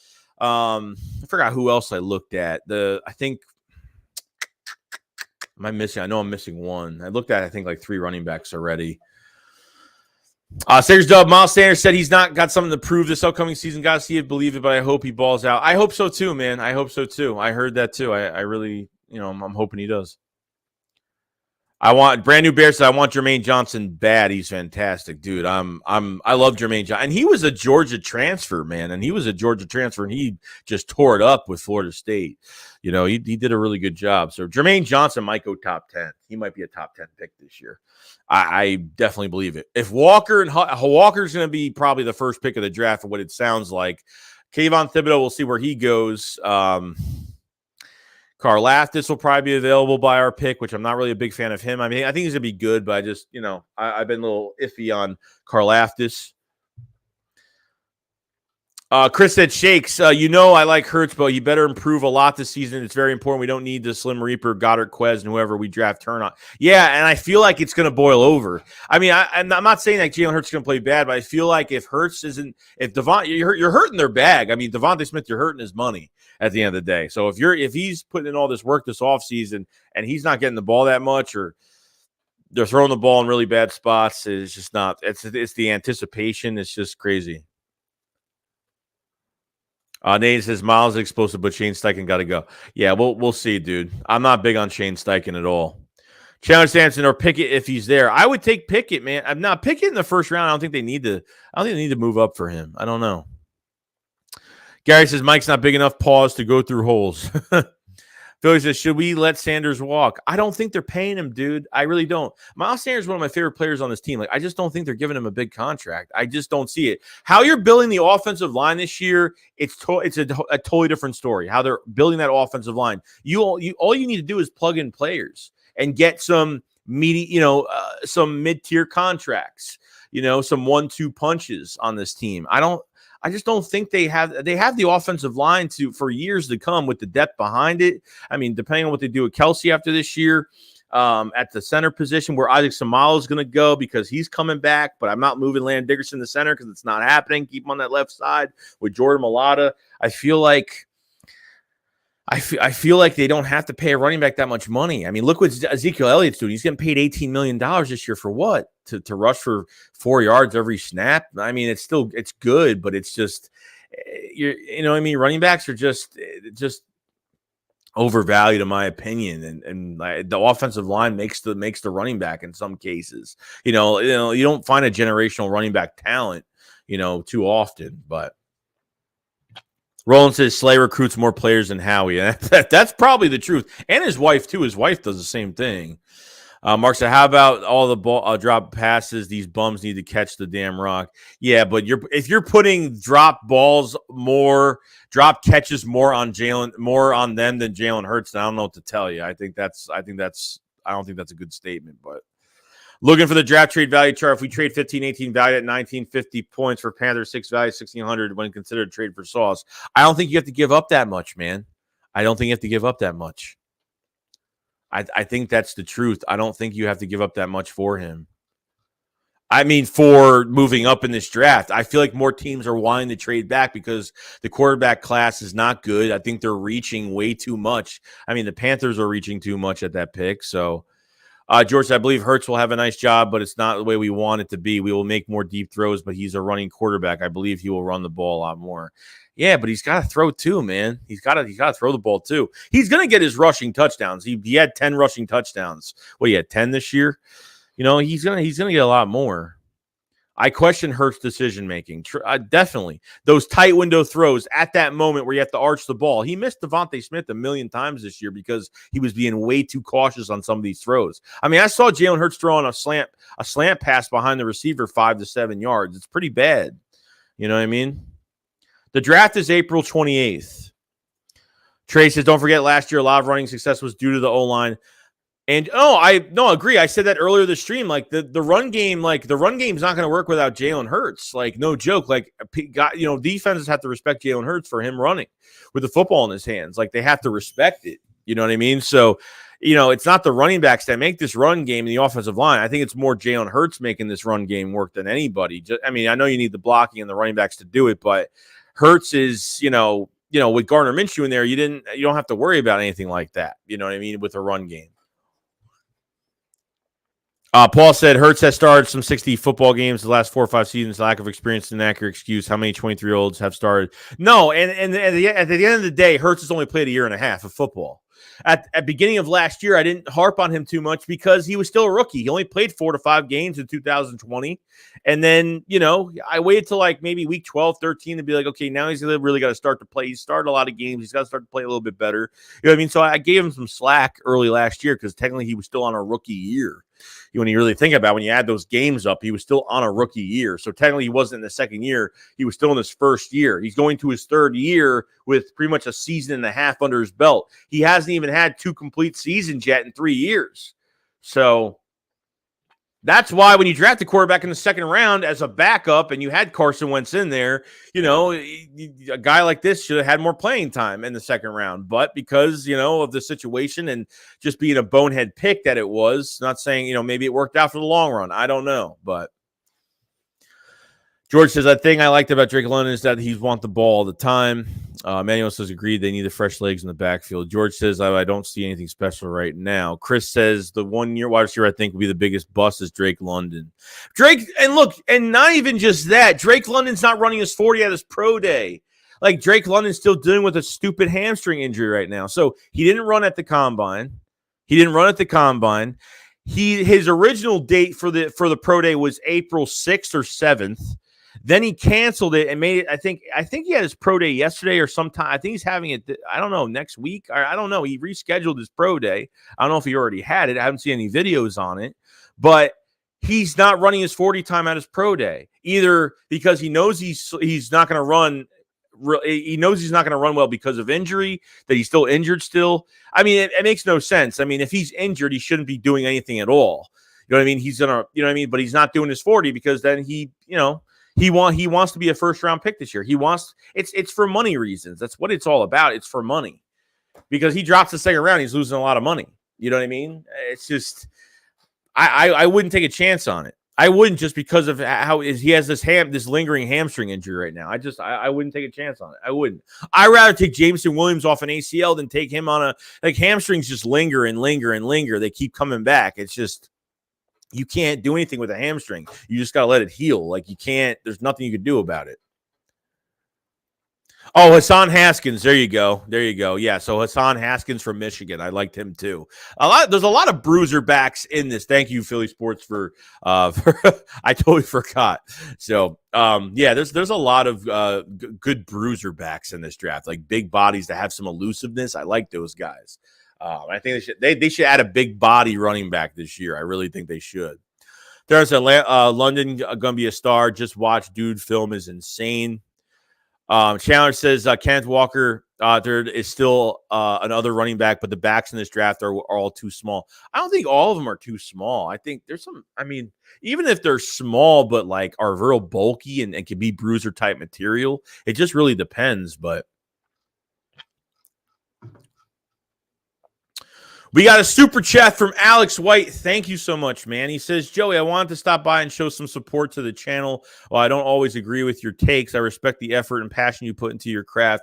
Keep doing what you do, my guy. I appreciate it, Alex. Yeah. I mean, look, at the end of the day, what we all want is this team to get better and get to another championship. That's all we care about. And trust me, like, I'm wrong every year about a lot of things, but I do appreciate the support. And I do appreciate it. And look, if we all agree on the same thing all the time, it gets boring. Like, I like to go against people that have different opinions on things. So it's not a bad thing at all. But Alex, I appreciate you coming in, and definitely, dude, I thank you so much, man. Thank you so much. Thank you very much. Eagles gangster Drake London is the worst wide receiver in this draft, in my opinion. He is the guy that's physical but slow. I don't like guys like that. Paul says Florida State has a bruiser running back whose name escapes me. I gotta check it out. Chris Scott says Karlaftis is a Kerrigan clone. He'll be good. Wyatt is going to be an elite D tackle that can switch from defensive end as well. Yeah, I do like Wyatt for that reason. You can move him around, which is good. So if you move him around, if you draft him and you can move him around from defensive tackle to defensive end, you can always bring Milton Williams up, or they need to add more depth to defensive tackle regardless. But Emmanuel says, what do you think we could get for Hurts in a trade? Let's say he plays identical to last year. I don't know I don't know, man. I don't know what there's definitely going to be a team out there there's a lot of tape on him. There's going to be teams out there that are going to, I think he's going to have some good interest. I don't think it's going to be one of those dead court. I think it's not going to be a dead interest rate. I think teams are going to say, well, we could turn him into something special. I think they'll get something good for him.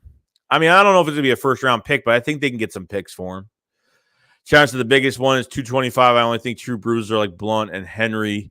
Nicholas says PFF has Drake London as their number one receiver. PFF can, I don't know about that. But Jeremiah said we draft too much measurable at wide receiver. Get me football students.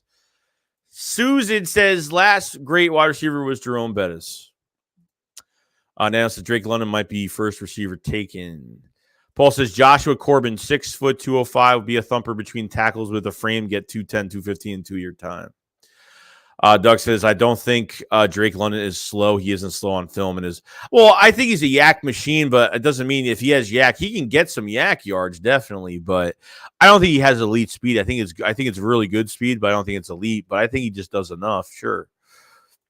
Chris says, I want everybody to understand that Dens and edge rushers aren't the same. Tyron says Dickerson is heir to Kelsey, was the Maya of Alabama O-line for years. That's why we draft him center as the most. I don't think they move him there, bro. I don't think they move Dickerson to center. I really don't think they're doing it. I really don't. I think either Alex Tamal is going to move there at some point, or they're going to either get someone in free agency, or they're going to get or I don't know. I really don't know. Or they're going to go in the draft for next year. I don't know. I don't think they sign a center this year. This year, you have Kelsey this year, but I'm just saying, like, if you want to go ahead of time and try to get something done to bring somebody in the building, I guess you could do that if that's the case. You know what I mean? You could do that. I mean, that's definitely something, you can do. Oh man, what's going on with my computer? All right, I'm good. I think I'm good. Yeah, the chat just like disappeared for a second. Like everything just disappeared in the chat. Like it just went empty. I was like, what the hell is going on? Philly Fan D says Jenkins' best years was with the Eagles, even though he won a Super Bowl with the Saints. He wasn't the leader of the team when played with us. Well, he definitely got the defense prepared every week. It's not like he wasn't a leader at all. I think he's one of the main reasons we won a Super Bowl too, as well as many other players. So, how he just signed Tyron now, dude. I wish, bro. Sarah says, can't wait for BG to come back. I missed that veteran leadership. I want to see what BG does coming off that Achilles injury. That's another thing that really makes me kind of wonder how he's going to come off, especially old age, coming off an Achilles injury. I don't even care about the sack numbers. I just really want him to get some pressures and hopefully help Fletcher Cox on that side. He needs a lot of help.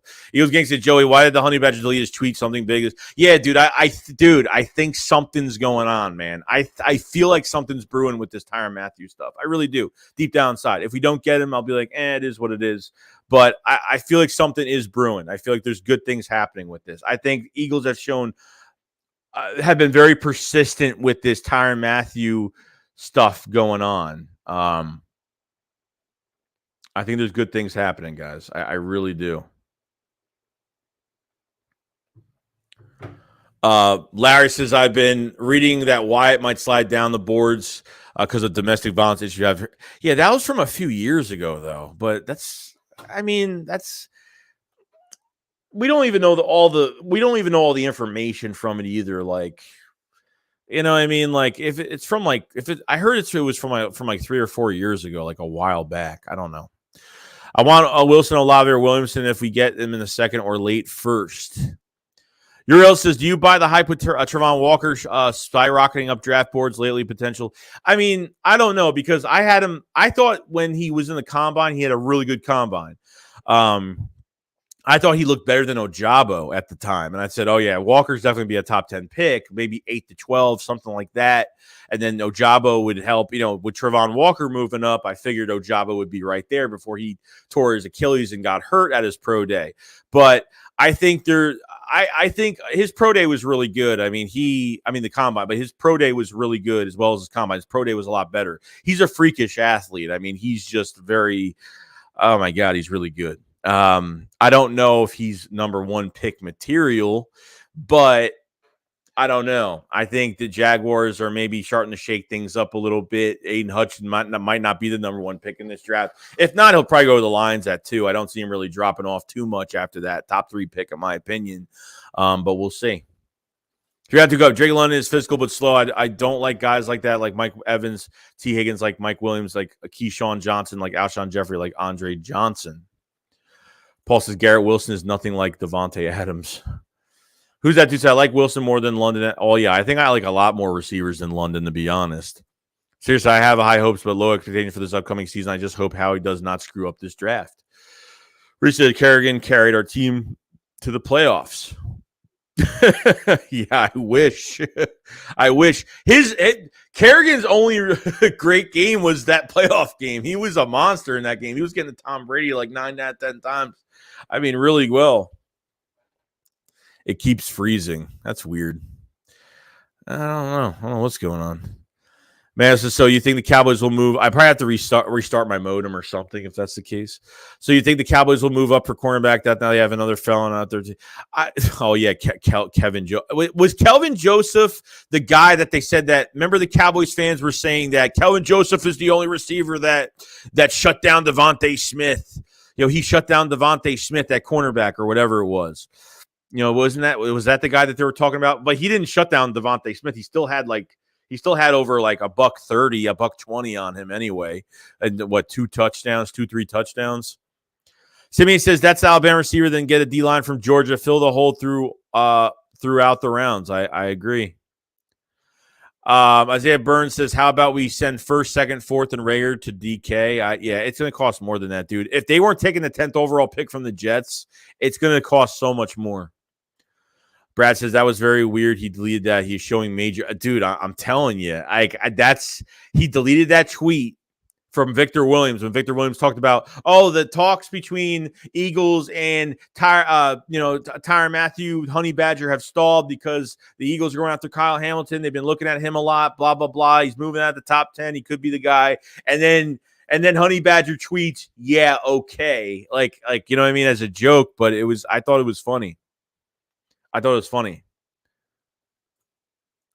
Eagles gang, I think we might get a cornerback and draft a D lineman, then get a receiver in the 2nd round. I want them to go D line, corner in the 1st, get Pickens, get whoever you want to get. I'm really up for getting Pickens in the 2nd round. I really do. Results of Joey, how do you feel this 15? 15 Devin Lloyd, 18 Andrew Booth, and 51 Pickens. I like it, but the problem is they're not drafting a linebacker in the 1st round. Kaiser White's here. They always try to make up some excuse not to draft a linebacker. I don't think they draft a linebacker in the first 2 rounds. I just don't think it's going to happen. After they signed Kaiser White, I kind of got off the Kobe Dean, Devin Lloyd trade. I think the Ravens at 13-14 will get a linebacker. They were after Von Miller. They were after Bobby Wagner. So I really think that they're going to go. I really think they're going linebacker. I think one of them will be off the board by 13-14, whatever the Ravens pick is. So who that dude says here in New Orleans, the talk is Honey Badgers waiting until after the draft to sign, just what I'm hearing here. Yeah, we'll see. I don't think it's going to happen just because he's going to get a lot less money. It's going to be a lot less money, and probably it won't be a 3-year contract. It might be a lot less. So I want to get him on a 3-year deal or a little bit longer than that. If they can get him longer than that, I'll be happy. Randall Walker has massive upside, but I'm not sure he's a safe pick. Yeah, I don't know either. Brad says, Joey, would you bring back Ryan Kerrigan for depth? No, I wouldn't.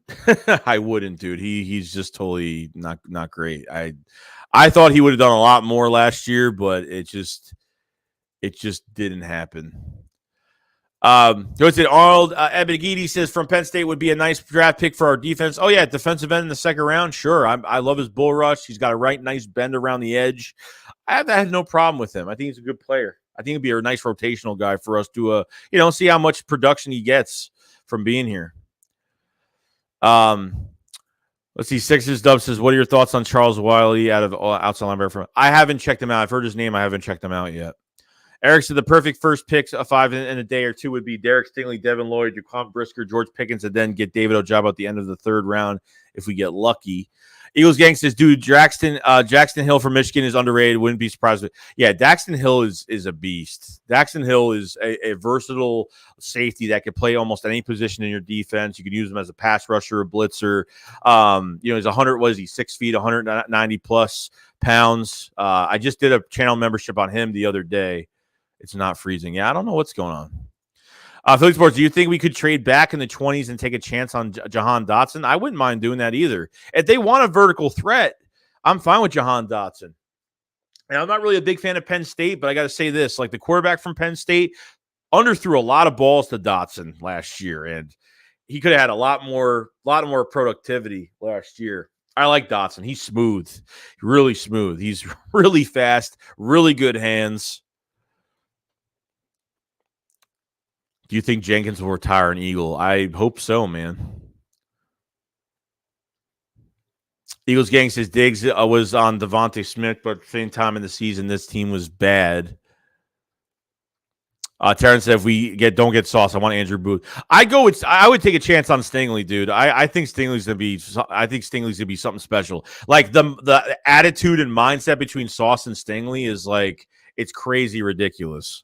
Like, they're like in your face, hands-on cornerbacks that don't back down from anything. I love that. I just love that attitude from guys like that.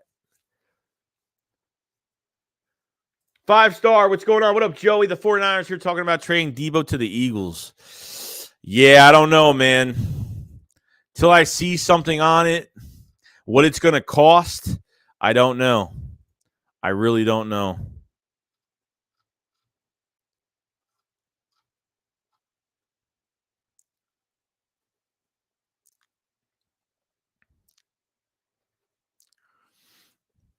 Eagles Gang says this team draft a linebacker. Yeah, I will be very emotional. If they draft a corner in the first round, I'll still be emotional because they haven't done it in a while. 302 Cup said Ian Rapport spoke to one Honey Badger Inner Circle a week ago and said Tyron is not in a rush and might wait until after the draft. Yeah, I heard those rumors too, but we'll see. We'll see what happens. It depends how the talks go. At least we heard from Rappaport a week ago, I think, we talked about as Philly being one of the prime locations for Honey Badger, which is a really good thing. So I'm hoping so. Richie says, how does Howie not see linebackers reporting Kaiser White and TJ Edwards are good, but we need that thumper. Yeah, I don't think it's enough. I mean, we got excited. Unfortunately, we got excited about too many. Eric Wilson, I thought, was an underrated pick last year in free agency, but he didn't pan out. He was horrible. You know what I mean? There's some guys that we think are going to play well at linebacker, and they don't. Like Kaiser White, I mean, his tape is really good. The Chargers didn't even want to let him go. He didn't go back to the Chargers that are big Super Bowl contenders, especially with that defense they just put together this past offseason. Crazy. 302 Cup said, or if a team misses out on a safety they converted in the draft, they might look to sign Tyron. We'll see. Brad says, who do you think the team captains are this year? It could be almost anybody. I mean, Brandon Graham, Fletcher Cox, big play Slay, Jalen Hurts. I mean, Miles Sanders. It could be, Lane John. It could be Kelsey. I mean, at this point, it could be almost anybody. Paul says Brandon Smith, Penn State has fallen from a second round to about the fourth round. If that's the case, they might draft him. If that's the case, you know what I mean? They could pick him in the fourth round if he drops to the fourth, or maybe if he's there in the third. Ryan says Kerrigan was buns last season, but sacks Brady a couple times in the wild card game. Yeah, he showed up in that wild card game. How? I don't know what's going on. I don't know. It just made no sense to me. Emmanuel says they have to go cornerback with one of the first round picks. I 100% agree. 100%. This is water, by the way. I don't drink soda out of bottles, no, but stay hydrated. That's what it's all about. Louis says Stingley hasn't showed up in years. Why would he now? Same as Rager. I feel like he just has a lot of tools right now. I feel like there's just something there with Stingley. I think he's gonna play well. I do. Like, I don't know where he's gonna land. If he falls out of the top 10, I'd be shocked if someone doesn't take a chance on him, but I feel like he'll be there. Who that dude says, I think Badger will be a great fit in Philly. Terrence says, I really liked Stingley, but the tape against Devontae scares me so much. He had issues sticking with crafty route runners. Devontae had 300 yards in 2 games with the dude. Oh, my God. Really? I didn't know that. That's nuts. 300 yards on. Wow. Blue City Empire Sports. Hey, Joey, it'll be the first time I will not be watching the NFL draft because it's baseball season. NBA playoffs is already starting. Yeah, you can watch both at the same time. Get 2 TVs and watch them at the same time. Come on now. How you can't miss the NFL draft. Eagles Yankees. Joey, watch the end of the preseason. We released Greg Ward and JJ is still on the team. JJ, no, I think Greg Ward will be here. JJ's on the bubble. I think he's done. I think adding Pascal, Devon Allen, I feel like they draft another receiver and I think he's already gone. I don't see him even being on the final roster now. Rager's different because we're looking for a trade right now, whatever's going on with him, but they need to add more competition to between the competition and to the wide receiver group. I think JJ's done. I'm glad to say that JJ might be on the bubble or pretty much off this roster. I mean, I don't think there's going to be any room for him. Shannon says the reality of how he probably doesn't take an expected name with one of the first rounders. I wouldn't be surprised if they take a QB. They are better next year, but just such a Howie move. I just don't feel like it's going to happen first round. Second round, I can see him going after a quarterback. First round, from this Saints-Eagles trade, I just don't feel that was a quarterback. That was definitely picks for a quarterback next. I mean, that was for assurance and security for next year in case, Jalen Hurts does not work out. That's how I feel it's going right now. That's how I feel. Said, in my opinion, I think we should go wide receiver cornerback in the first, no particular order. Take Brandon Smith out of Penn State in the second round. He's elite, athletic, high IQ, great in coverage. 3-on-2 Cup says Kaiser White and TJ Edwards both on 1-year deals. No, that's not true. That's not true. TJ Edwards is on contract for another year. TJ Edwards is on contract till 2023. I thought he was a free agent after this year. I think he's a free agent after next year. It wouldn't be a total shocker if they drafted Lloyd or D in the first, if not hoping at least Christian Harris or Quay Walker. I'm not putting too much stock into the linebacker in the first 2 rounds. If they do it, I'll be emotionally happy, but I just don't think it's going to happen. Juan says at this point, should Devontae take over and become the leader of the team? He should. I mean, why did Brandon Smith? Well, I'm hearing that his tackling is not good. He's got a lot of missed tackles, so. He was going to say, "What? Wait, so you tell me that this team hasn't drafted a linebacker like we haven't drafted one in the 7th or 6th?" Well, no, we have, but they're not drafting anybody high. Drafting a linebacker in the 6th. Oh, we were all high on Jacoby Stevens, and we're that. He's a hybrid linebacker / safety, and what happened with him? I mean, we'll see what he does going to this year, but yeah, we drafted 2 linebackers at 6th and 7th round picks, but that's not saying much. That doesn't say anything, Ryan says Sauce, Salam, Stingley, or Booth will make me happy. True that, bro. Screw McDuffie, man. McDuffie, I'm not into it. Got some of my top 5 Eagles picks: Jordan Davis, Andrew Booth, George Pickens, David Ojabo, Brandon Smith. Brad says with the pass rush, I think the linebackers and corners will be a lot better. Oh, yeah, well, I'm hoping the pass rush is better. Plus, you got Hassan Reddick moving from Sam linebacker to edge rusher at this point, or just being a blitzer in general. It should help and should generate everyone, we got to. People are starting to forget we have Hassan Reddick here that can line up on either side. You know what I mean? As an edge rusher. So it's gonna look really good. I think JJ's out of here too, bro. Someone said, "Hey, as an LSU fan, I could sit here. I could sit there, let them display LSU like that. That was the only time they did that to him. Besides that, he came off of an injury, get off of Derek Stingley." Trank said, "I heard Wyatt was going to drop in the draft because of criminal issues from like 3-4 years ago. I don't know." Man, since they released trade Bo, JJ, and Rager. Tyron says, to be honest, our Sega could have been our number 1 with the talent. We just never gave them. Yeah, I don't know about that, bro. He looks slower than slow. He doesn't look like he's not even fast as an average wide receiver. He looks more like a tight end out there. He might be even slower than a tight end. That's how slow he is. Sarah Dub said, "Don't be surprised if J-Jaw ends up in Jack." That's fine. I'm totally fine with that. Tim says, "Are you done with Miles Sanders? Good players is always hurt, but I've been liking the Breece Hall kid." Yeah, Breece Hall packs a punch. Breece Hall packs a punch.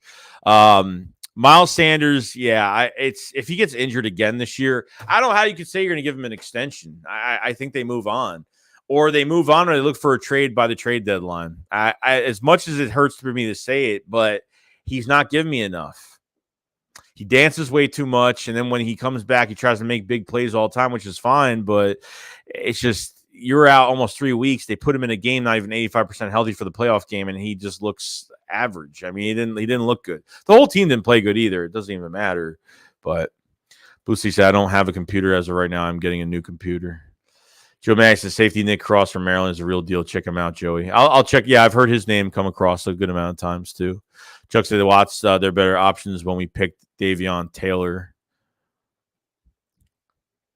Manuel says that the addition of White and Reddick will transform our defense. I agree. I definitely agree. I'm hoping it does. Like hoping with Kaiser White it does. Reddick will definitely change this offense. I'm looking for 10+ sacks for Reddick this year. Reddick's got to have 10+. I mean, he had 10+. He had what 23.5 sacks the past 2 seasons. There's not. If this guy's under 5 sacks for the year, Jonathan Gann's got to be gone. I mean, he's going to be gone. That's just one specific reason Jonathan Gann has to be gone.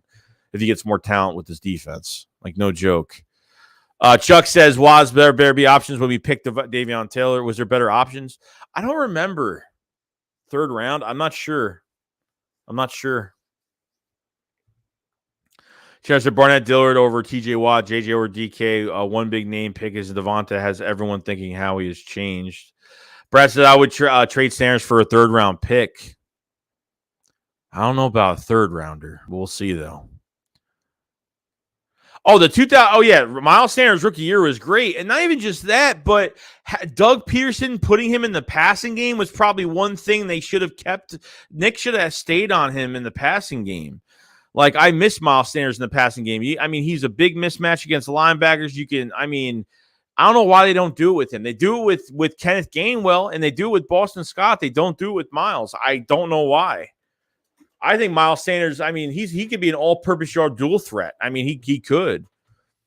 Helio said Fletcher, 32-year-old and off contract next year. Javon will be 30. Got to address DT. Yeah, I feel like they have to. That's the reason why. People are like, oh, we have Milton Williams. I'm like, well, Milton Williams isn't promising, but, he had a really good year. I thought Milton Williams had a good year this year, a promising year to go into year 2 of his career. But it's not showing me that he's going to be the starting defensive tackle of the future.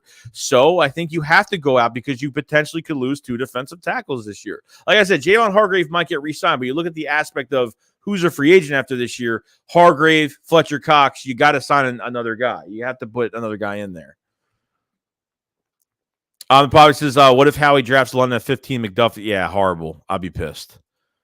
I'd be really pissed.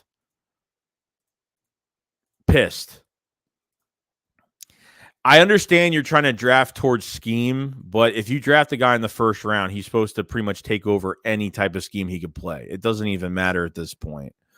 So they draft Drake London, which isn't if there's other receivers on the board that are high off the board than him, and then they go get McDuffie, a zone coverage guy that's Avonte Max size, he's gonna get picked on. He's not gonna play well as a number 2. It's just not gonna happen. It's not gonna happen. Miguel says that the Eagles will get Tyron. It's just a numbers thing, I think. Yeah, I think it's numbers and length of contract. Most likely, that's probably what it is. Most likely. Jerome says Smith had 213 receiving yards, 2 touchdowns on 7 catches in 2019 for Stingley. He did even better in 2020 with 231 yards and 3 scores on 8 catches. Not everything was on Stingley, though. Blue said, Joey, I don't have 2 TVs. I only have 1, so you'll be able to watch the NFL draft because MLB April the 28th, Yankees. Joey says he was dropping a lot of passes in training camp, so maybe they changed the gameplay moving forward for even with this year. Yeah, but still, like Doug took – that's why I like Doug, because Doug took chances. Yeah, Jordan Howard sucked at getting catches in the backfield. If you guys remember, like Jordan Howard with the Bears, he couldn't catch a ball for his life, but the Eagles – did a lot with him. Doug Pearson made sure that he got passes out of the backfield, and he didn't drop one ball. Same as Corey Clement. He at Wisconsin, Clement never caught a pass out of the backfield his whole college career, and look what they did with him. You know what I mean? Like I feel like you can make players better. You Don't just be like, oh yeah, he doesn't catch good in college, so we gotta, we can't. No, dude, screw that. Can't. Yeah, we draft the running back, and he doesn't catch great passes out of the back. You got to give it a shot, man. Give these guys a shot. I think that's ridiculous. I mean, I think that's totally ridiculous. Chuck said, would you trade Dalvin Cook brother out of Georgia? I heard about him. Sean said, we do not have cornerback 2 at all. Sauce, Lamar, Stanley is a must. I feel like they have to. Tillman says, salutations from Bleed Green Mafia. Happy Easter, Joey. Yeah, happy. I totally forgot. It's Easter. It's going to be Easter tomorrow. I totally forgot. I totally forgot. BN says, what I missed? We haven't got Honey Badger yet. No, I feel like the Eagles are being very persistent and things are going to happen. I feel like things are going to happen. I feel good about it. I have a good, I have a really good feeling about it. I really do.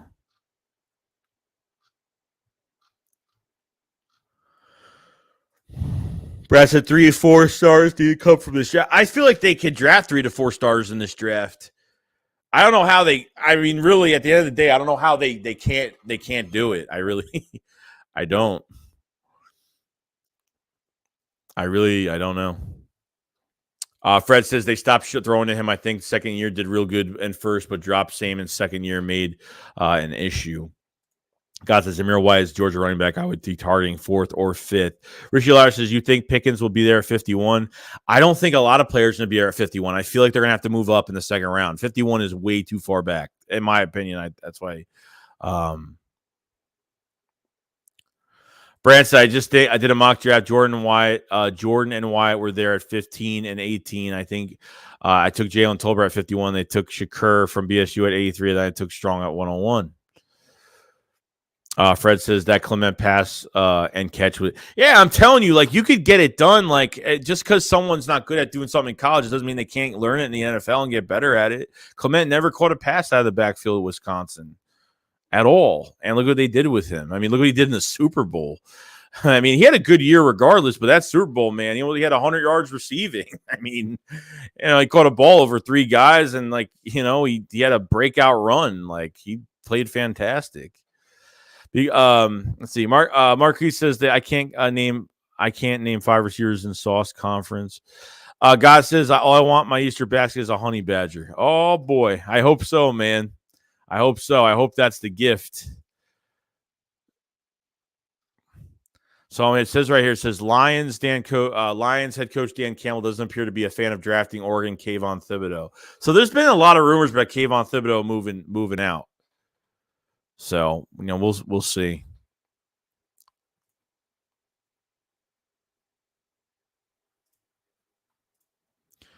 Big says, if we get him, would you trade up for Sauce to complete our secondary? I think that's top 5 defense. Oh, 100%. I think it's a huge upgrade. You get Tyron Matthew and you're able to get Sauce, even just get Sauce in the building regardless. Oh, yeah, you're looking really good right now. That gives you a lot more time for your pass rush.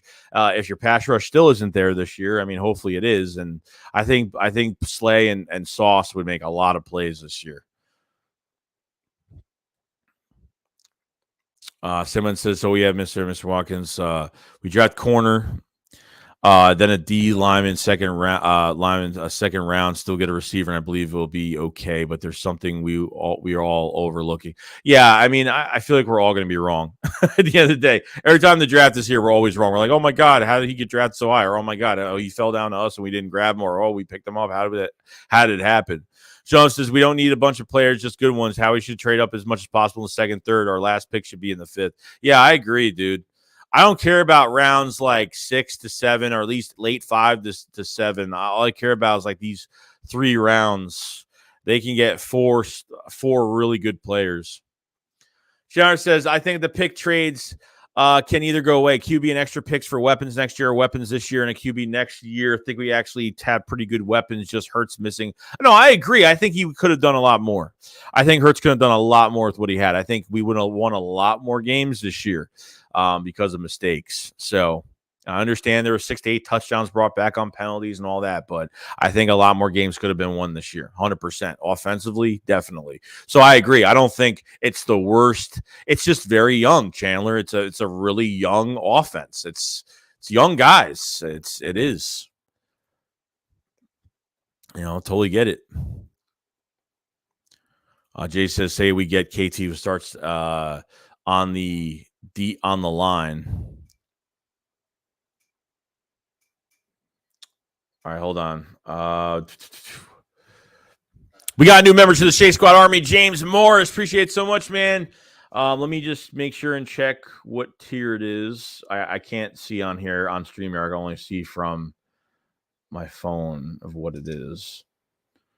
Thank you for joining the Shake Squad Soldier tier. Appreciate it very much, man. So if you guys haven't checked out the memberships, we have obviously draft highlight reactions and some setup videos. I did actually a setup video of like the setup and stuff and some things I'm doing behind the scenes, but some other stuff as well for extra content can't put on YouTube as well. So definitely check out some of the memberships. James Morris, thank you for joining the Shake Squad Soldier tier for all the extra content. So you want some extra content? It's there. It's affordable and it's cheap. So it's good.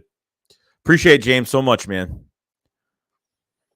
Jeremiah says the wide receiver corp is the worst. I don't think it's that bad as everyone thinks it is. I mean, I don't think it's as bad as everyone thinks it. I don't think it's bad as everyone thinks it is. I understand Rager's horrible, but if you have guys open this many times during the year and Hurts is missing a lot of opportunity, I can't put it on these receivers that much. I really can't. Fred said, I get worried about players dropping in the draft. Would they know what they but you can nitpick any prospect. Wouldn't want Thibodeaux, though, just me. Student says, draft Thibodeaux so Barnett does not give us penalties. He's going to hurt us more than help us, but I hope as a depth guy, he's going to help us out a lot more. I mean, I'm hoping he does. I mean, we have no choice now. Blue says, Joey, have a gut feeling that the New York Giants are definitely going Kayvon Thibodeaux at 5th in the NFL draft. If they don't trade back and they stay at 5, I'm totally fine with them getting Kayvon. I want the Eagles. I want the Eagles to get their hands on. I want the Eagles to get their hands on Sauce Gardner. I really do. Jay says we dropped like 20 plus points a game. It's hard to win when the defense getting. No, I get it. I totally get it. I totally get it. It's not just offense. But it's defense as well. So. It's an offensive league, though, unfortunately. Like, you don't have to have – you need an average to above average defense. This defense defense was below average. It was really bad. It's pretty bad. Yankee said, why does Jesus eat M&Ms? Because they fall through the holes in his hands? What? Brad says, Joey, do you know how dangerous our defense is if we draft a cornerback, sign Tyron, and draft another edge in the second? Dude, it's if Gannon can't do anything with what he's going to be given in this draft, plus if he gets Tyron Matthew, it's going to be interesting. Jeremiah says, why not? The receivers had opportunities as much as Jalen missed opportunities. Yeah, I mean, depending on which receiver you're talking about. That's what I'm saying, dude. Like, you're not going to win with me over it's on the receivers more than Jalen Hurts. It's not going to happen. I respect the opinion, but it's not going to turn me over. So, Bully says, does Tyron Matt put our defense in the top 10? I wouldn't say no, dude. The next step to getting your pieces, the next step to getting all your pieces is, can Jonathan Gann use all these guys in the right way? You know what I mean? Like, can he use all these pieces that he needs for this defense, for this hybrid scheme, this 4-3-3-4, disguising coverages type front that we're going to be given? I don't know. So it's going to be getting the pieces is great on paper, but it may look good on paper, but it comes to Jonathan Gannon and how he's going to, prepare every week. Student says, Joey, we should Sauce Davis in round 1. I'm totally fine with that. Defensive tackle and corner is what I'm going with in the first round. Eagle Slayer says, what up, Joey? I think we draft either Sauce Davis at 15 and Jameson at 18. I do agree we need to trade up from 53 every day. It makes more sense. Draft Sauce Davis at 15, Jameson at 18. I do agree with the trade up from 53. Yeah, they could do that. I could see them going Sauce Davis at 15 and then Jameson at 18. I don't think Jameson Williams is going to be there at 18. I'd be shocked, to be honest with you. I'd honestly be shocked. You also have Sauce, Stingley, Garrett Wilson, or Chris Olave or Jameson Williams are within 4 picks from us. I think we should definitely trade up to get them. They could, because to move a few picks, it ain't going to cost much anyway. So if there's somebody they want, it could happen. Chance said, true, we gave up 17 points to the Bucks by second quarter. Defense is soft or defensive scheme. Sometimes I miss the straight up man-to-man. Yeah, I missed the straight up man-to-man, but I don't like this soft zone coverage. I don't like how they just letting receivers and tight ends come off the line and get big chunk yards because they don't want to give up the big play. That means that Gannon does have no trust in his cornerbacks. That means Gannon has no trust. He's got to play man-to-man in some aspects. He's got to have it. He's got to make it happen. They get another corner in this draft. You don't have to play scared all the time. I thought with Steven Nelson, they didn't really have to do that either because I thought he played solid for the year. Yeah, they picked on him because no one wants to throw big play slays away, but we had no pass rush. We didn't blitz our linebackers. We gave Justin Herbert 90% completion percentage. I mean, that's 6 to 8 quarterbacks went over 80% completion percentage. Justin Herbert went over 90%. He was like 90 more percent on completion percentage. Like, it's just crazy, man. Like, they play scared. They got their corners 10, 15 yards off the line. It's just, I can't stand it. You're playing the Chiefs. You're letting Tyreek Hill like have 10 yards of space. I mean, it's just, it's crazy, bro. Jeremiah Bowe said the receivers as you and we understand Smitty and Quez were underutilized yet, and their second guy is a block only guy. Oh no, I totally get that. Like you're wasting I understand if you want to blame the receivers because JJ's on the field and Rager's getting a lot of snaps. Sure. I think if you actually had Greg Ward in this offense, it would have played better. If they took JJ out and put someone else in there, we would have played a lot better. I totally understand that. I totally understand that. Well, we had drops this year too. We had drops. You know, it is what it is. We had drops. But when one thing goes wrong, everything goes wrong with this offense. When we have no rhythm, everything is off. And it affects every position. So no one could bail pretty much anybody out at some point. So it said the draft needs to come already. Too many rumors for many positions for us. We have no clue how he's going to do. Stressful. I totally agree. James Morris, what's going on, man? He says, I think we should have traded for Jarvis Landry and kept our 3 first round. Yeah, the problem is we weren't drafting 3 guys in the first round. Number 2, Jarvis Landry wants $20+ million a year.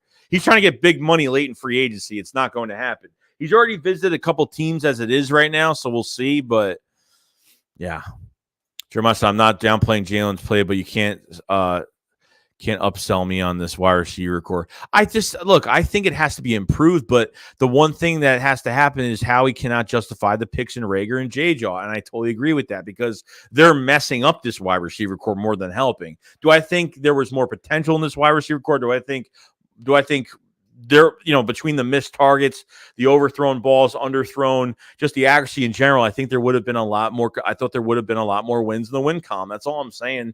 I'm not saying it's perfect. I'm not saying is it the worst receiver core? No, but because of quarterback play and probably on top of that, some play design aspect of what they're keeping on the field at receiver, it definitely affected us in an entirely different way. So I get it.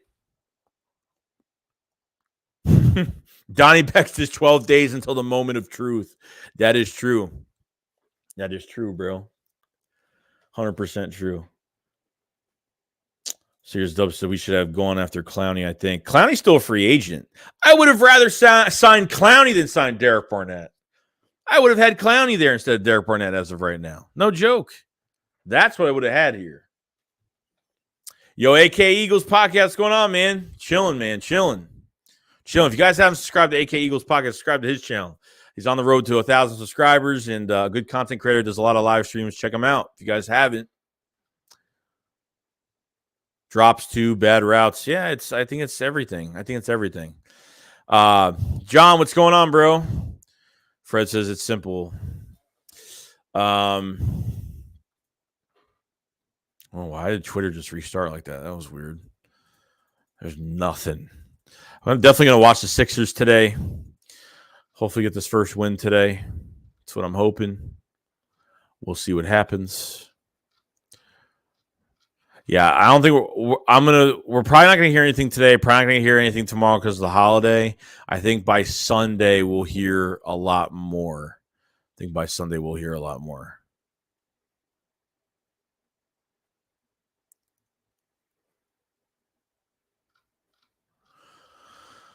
There was a lot of times this year when Jalen Hurts was in the pocket and he had patience and he threw some really good balls, and it's a good thing to see. You know, I just hope I hope he gets better. I hope he gets a lot better this year.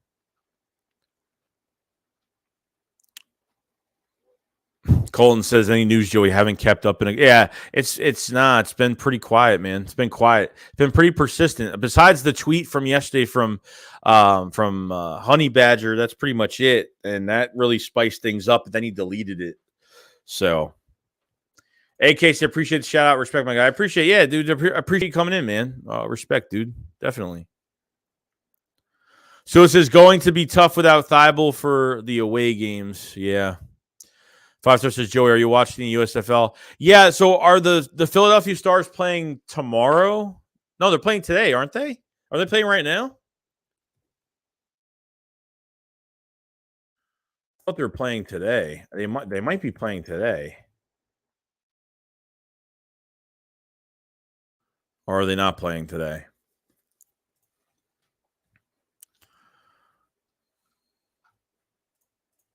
I don't even know. Sirs does the people please like and sub up my boy Joey. If you don't, I'll put your ass on timeout. I appreciate it, bro. Phil says, I don't think that tweet necessarily means he's coming. I mean, I'm not saying it means he's coming here, but from that tweet and then deleted it from Victor Williams saying in a tweet that, the Eagles and Tyron Matthew have stalled because they're interested in Kyle Hamilton. He's dropping in the draft. And he said, yeah, okay. And he deleted it. So that, yeah, okay, was pretty much like, nah, they're definitely not doing that. I definitely know more than what you know right now as a fan. I know more than what's going on with me when it comes to the Philadelphia Eagles. So, and then he deleted it, and, it stirred some things up yet again for the Philadelphia Eagles, and if they have a lot of interest in Tyron Matthew, the Honey Badger. So I think the Eagles are being very persistent right now. Very, very persistent with this. They're really trying. They're trying so hard right now to not let this go. They're really trying not to let this go right now. So, we'll see, bro. We'll see. I guess 108 people, only 88 likes. Get my likes up, 100 likes. Yeah, definitely everybody hit the like button if you guys have it. It does help out the channel a lot if you hit the like button. James says Gannon is a softer Mike Zimmerman. I could that's probably a perfect example, to be honest. But he's a brand new defensive coordinator. Give him another year. I mean, I really want him to get I want him to get one of those head coaching jobs so badly, but it just didn't happen. So we'll see. MA says, what do you think about the Kyler Murray to Philly news? And would you rather have Devontae Wyatt or Jordan Davis in the draft this year? Would love the content as well, man. I appreciate it, MA, so much, dude. I don't know, dude. The Kyler Murray, I think at the end of the day, Kyler Murray is going to play out the rest of his contract this year, and if he doesn't, if he can't finish if he finishes his contract, that either he becomes a free agent or they get an extension for him this year. So I don't know what's going to happen. But besides Philly, yeah, they're probably like, okay, he might be available. Maybe they call. I don't know, but I don't think you're a couple weeks away from the draft at this point. I mean, you're less than a couple weeks away from the draft, and there's just, I don't know. To me, it makes no sense. To me, it's just, look, I wouldn't surprise me if they're monitoring, but I don't think they pull the trigger on anything. I don't think it's going to happen before the draft. With these draft picks we have, they're just going to start to shake up things now. I don't know if it's going to happen. They got 2 first-round picks for next year, so they can always maybe do something if that's what they want to do, but I don't think so. I want Jordan Davis badly. I like Jordan Davis a lot because he could plug up the hole. He could really garner some double teams. You could have him in the 3-4 as a nose tackle. He'll be a total beast. I understand he's not a 3-down defensive tackle, and there's some issues with that, and maybe his energy level or whatever the case may be. But Jordan Davis, I think, is going to get better every single year. I think that's what's going to happen. So, but I appreciate it, MA, so much, man. We got a super chat from Jeremiah Butler. What's going on, man? He says, what got you into Philly sports, my guy? I'm not a fan of Philly either, and I was always a b-ball guy, so McNabb brought me over. Michael Vick did. And then before Michael Vick with Nick Foles. You know what I mean? So I think it was really just, I think it was like 2007, 2008. 2007, 2008, when I think I made a bet I played football my whole life. I just never really watched it religiously a long time ago. It was a bet. I think the Jets and the Eagles were playing, and I think I put a bet. My friends were all Jet fans at the time. I put a bet, and I started watching the Eagles more and more every single year. So, I didn't watch it religiously though back a long time ago. Until I, pretty much as soon as I got out of college, I think I watched it more regularly. After it was like 2000, after 2008, 2009, I started watching a lot of football. So,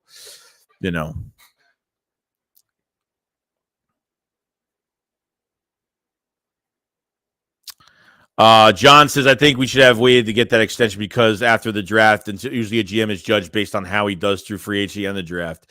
Yeah, I mean, free agency is not bad, but this draft could definitely overtake that. And Howie Roseman, there was some rumors that Howie Roseman didn't hit on a lot of these players in free agency because the draft is full of really good talent at certain positions.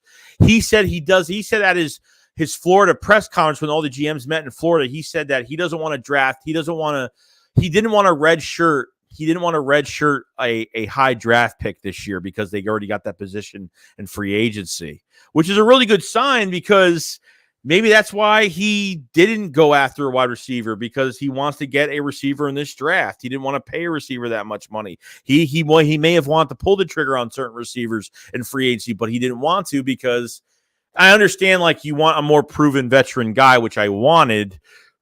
Just like I said, the draft's a gamble, guys. Like, even if you get a receiver in the first round, there's no promise he's going to explode like Jamar Chase in the first game and, like, just be a total monster. There's nothing promising about it, So you're picking up another rookie on top. You have another rookie on top of another second year, on top of another second-year player. So, what I mean? So it's a very young offense. It's going to get even younger and younger. So it's crazy.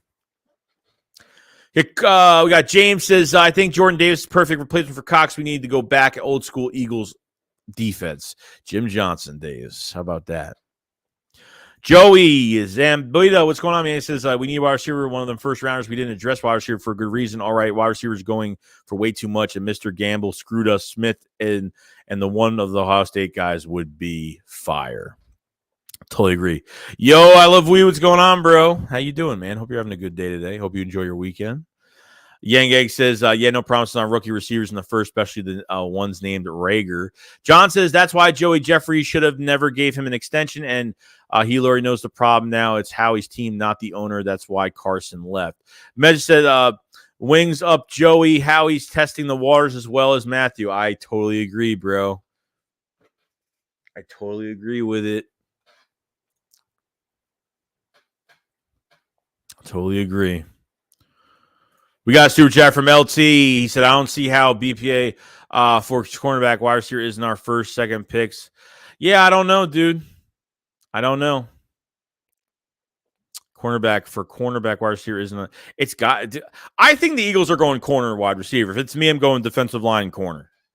But I think they're going to go. I think they'll go corner wide receiver. I feel like they're going to do that because I think they're trying to get more of a depth guy and I don't know depth if they get Winfrey in the second round. I think he's the only defensive tackle I would say is close to being pro ready and being that guy that's going to do really well after this year or could contribute this year as well. So Sixers says, I got to go, bro. My phone dying, but I'll catch. All right, Sixers, dude. Enjoy the game tonight too, bro. We'll check later. Was how much you win from a bet because I know the Jets didn't beat the Eagles. I don't even remember what it was. It wasn't a high bet. It was something really low. I was really young at the time too, so I don't even remember. I know it was like in my friend's living room with a few other buddies. I don't even remember. Yankee said, if Matt Corral falls to 51, do the Eagles take him? No. I want to stay. Do not waste a pick on a quarterback. If you already had picks for next year on security for a quarterback, don't waste it this year. God, the Honey Badger situation reminds me of that meme with the dragons coming in Game of Thrones. Don't kill me, but I've never watched Game of Thrones. All my friends watch Game of Thrones, but I've never watched Game of Thrones. So, yeah, shoot me now. I know people are gonna hate me. I'm a big Breaking Bad, Sopranos fan. Yeah. Mandalorian. I mean, I'm all over the place. George, I don't see the Eagles drafted QB. They're all in on Hurts. Yeah, for this year, but they made that trade for security in case Hurts doesn't work out. So, yeah, they're all in on Hurts for 22. I can agree with that. Yes. John says Howie knows there's pressure on him to draft Bell because he can't screw this up. Roseman knows it. Susan says, would you draft Karlaftis over Travon Walker? No, I would draft Walker over Karlaftis. How much did Indy give Gilmore? I don't know. It was a 2-year for $23 million. So guaranteed. I don't know how much was guaranteed out of that, but from $10.5 million a year, it was affordable for the Eagles. But I just go draft a corner this year, man. Go get a homegrown talent in Philadelphia. Just do it. Just do it, man. Just get it done. Just get it done, man. I don't see why not.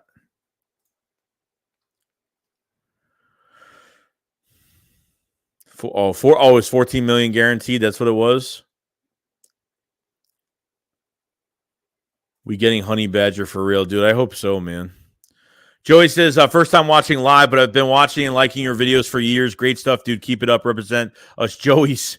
Yeah, I had never seen you in the chat, but dude, I appreciate it so much, man. Definitely. If you're just watching it, live streams are for everybody. Like some people don't like to go into live streams, and it's totally fine. I'm here for all the content. So if you guys have been, you guys have been supporting the videos, and I'm very grateful, and I know I don't say it enough, and I'm looking to get a lot, just to get the channel better on YouTube, and just working hard, man. That's all it is. But hey, Joey, I appreciate it, man, so much. Who got to say they can have him rather young cornerback? That's what I'm saying. I was not interested in getting this man at all. I was not interested at all. Period. I wasn't. That dude said they can have him. Yeah, I totally agree. Thibodeaux, I'm going to watch where Thibodeaux moves. He might move down. I don't know. There's a lot of rumors now because of these. There's a lot of rumors right now with him moving down this draft. So we'll see. Butler, what's up? What happened? Something happened? I hope nothing happened. Ben said, who do you think of Woolen, cornerback from UTSA? I've heard some good things about him, but we'll see. We'll see. I haven't really covered him too much. I saw things about him that he might be a third rounder this year, but I could be wrong. That dude said, I'm a Saints fan, but love this Philly channel, though. Much respect. Oh, I appreciate it, man. Oh, I definitely appreciate it. I didn't even know you were a Saints fan at all, dude. But that's awesome, dude. Other fans from other teams. I definitely welcome it. I appreciate you watching. Definitely agree. I go, Joe. Got a jet. Happy Easter to you, Joey, in the chat. I appreciate it, man. Happy Easter, man. You have a good day tomorrow. Jeremiah says, bro, go watch Game of Thrones as soon as you stop the stream. Who's watched Breaking Bad? Who's a big fan of Breaking Bad? And then Better Call Saul is going to be this Monday, last season. I mean, if you've never watched Breaking Bad, you're missing out. That is the most addicting show I've ever watched in my life. Dave said, what up, Joey? Are you going to watch the Stars game tomorrow? Oh, it is tomorrow. So I thought it was today. For some reason, I thought the game was today. Is that going to be on national television? Like, can anybody watch it? Or do you need to have like an app for it if you're out of area? But there's not that many teams, so I figured it's going to be like broadcasted televised. What time is that game? I even look for the what's it called? The where the hell is it? Yeah, I don't even see the schedule on here. It's just weird. Dude, I've been watching every season of Better Call Saul, bro. I'm pumped for Monday, dude. I'm ready. I'm ready to go for 2 hours of 2 hours. For between 9 to 11 o'clock, I'm pumped. Matthew says, Mayor of Easttown. Oh yeah, I watch Yellowstone as well. So Mayor of Easttown is apparently supposed to be a really good show. I haven't watched it yet because it's made by the same guy that does Yellowstone, which I'm a huge Yellowstone fan. So I'm pumped. Challenge that we all hope Howie's make the right moves and team makes a jump like from 16 to 17. Yeah. So who's saying? So are we playing? Or so, dude. So are they not playing today? So the USFL starts tonight, but are the Stars playing today? That's what I'm saying.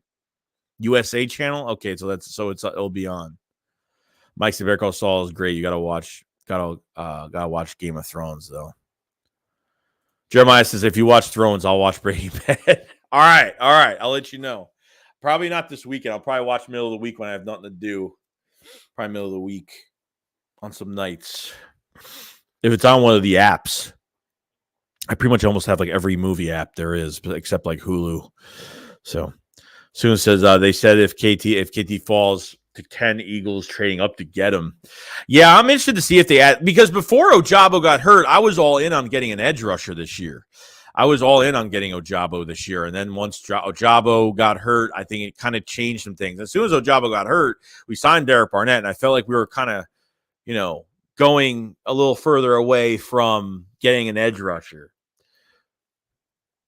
Suo says Breaking Bad top 3 shows. I'm actually watching it right now. I've been binge watching it the past week. I think I've been watching pretty much binge watching it the past week. So I'm getting ready for Monday. I'm pumped. 13 episodes of Better Call Saul. So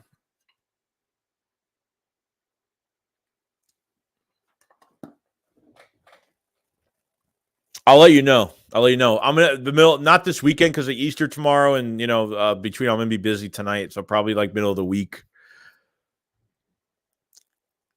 Factual until season 8. Yeah, I think guys at my job were flipping out when that was on. The last season was on. People were flipping over the ending, so I think I might have. I don't really know much about it, but. James says, let's just face it, Howie Roseman is the worst GM pot. No, I don't think he's the worst GM. In all aspects as a GM, definitely not. I think when it comes down to trades, he's fantastic. Moving money around, I think he's fantastic. But when it comes to the draft, it's questionable. Talent evaluation. I'm hoping there's some sort of a collaboration with talent and with the coaching staff. So that's what I'm hoping. Hill says, if you could pick one side of the ball to fix this draft, defense. There's a lot of holes on defense. I mean, really, at the end of the day, offensively, you're looking at getting another running back. You're maybe going to draft another offensive lineman. You're going to get another weapon for Jalen Hurts. Then, if Jalen Hurts doesn't work out, you have to get a quarterback. So, I mean, I think that's more easy to talk about. But when it comes to the defense, a lot of holes, man. You got to get younger on defense. We're a lot older on defense right now. So you have to get younger. You got to get some prospects in here. Sue says, if you like that show, then you got to check out Queen of the South. I've never heard of that before. My allergies, man, are killing me today. They kill me every day. Susan said, Joey, what's going on with Kyle Hamilton? Not that I know of. I don't know. Apparently, he's moving out of the top 10 from what I'm hearing. There are worse GMs. That's true. I'm telling you, Howie's not the worst GM. As Eagles fans, that's how we think. But Jeremiah says, Howie is a great GM, not a good talent evaluator or drafter. Think of it like this. The Falcons traded Matt Ryan with a $40 million dead cap hit. $40 million in dead cap. They trade Matt Ryan for a 3rd-round pick. The Eagles trade Carson Wentz that played less years. Matt Ryan be more qualified as a starter. They got a 1st-round pick. They got a 1st and a 3rd-round pick for Carson Wentz. That's what I'm talking about. The trades are where it's at. Jeremiah says, Howie's great GM, not a good time. But yeah, it's just what it is, man. Joey says, definitely don't want to trade up. We should stay and get 2 stars at 15-18, trade back, gain more capital. They could trade that 18th pick, and they could trade back the 18th pick if they want somebody else. If they're looking for a receiver, they say, let's trade back, get another 2nd-round pick. But 51, they got to move up. They got to move up from 51. 51 is way too – I think it's too late. They're going to miss out on a lot of players. Jeremiah says, not impressed with this last season of Queen of the South, but the series is good. Eagles eyeing Kyle Hamilton. It wouldn't surprise me.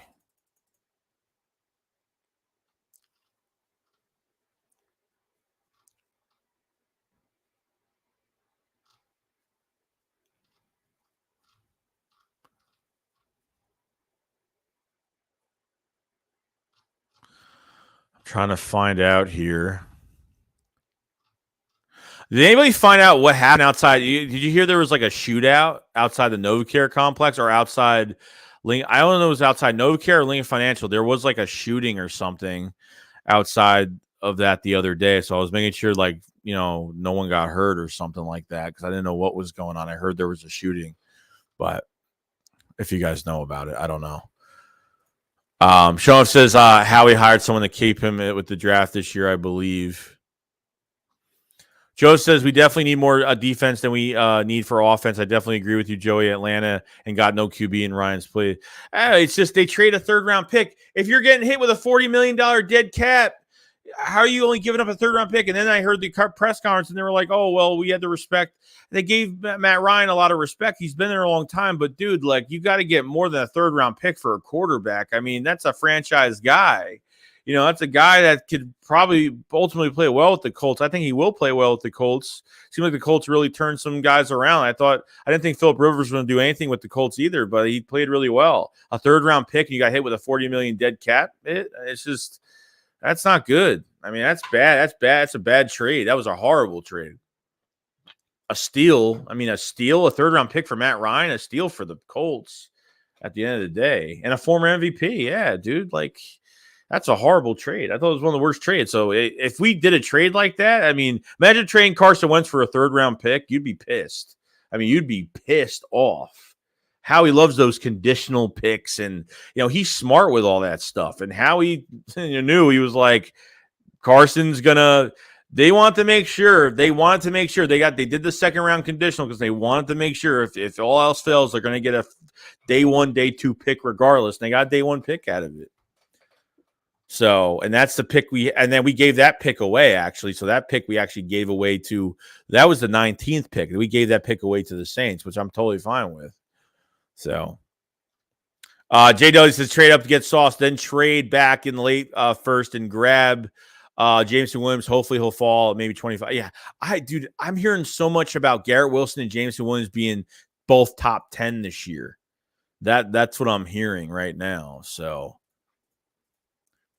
you know, we'll see, but it should be interesting. Should be very interesting.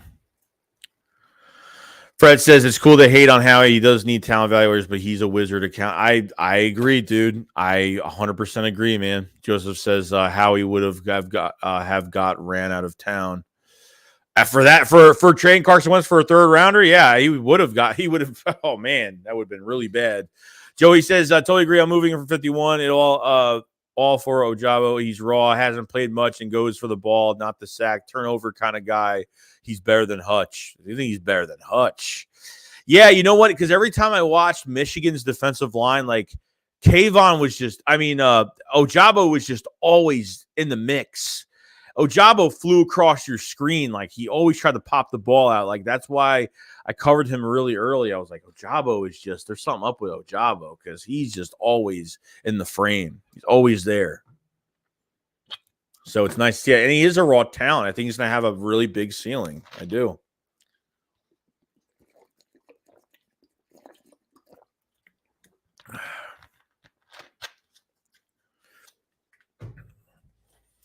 Matt says Howie is one of the best making a good trades. I agree. I think he is the top GM in making trades, to be honest. I think he's like at least a top 3 GM in trades. No joke.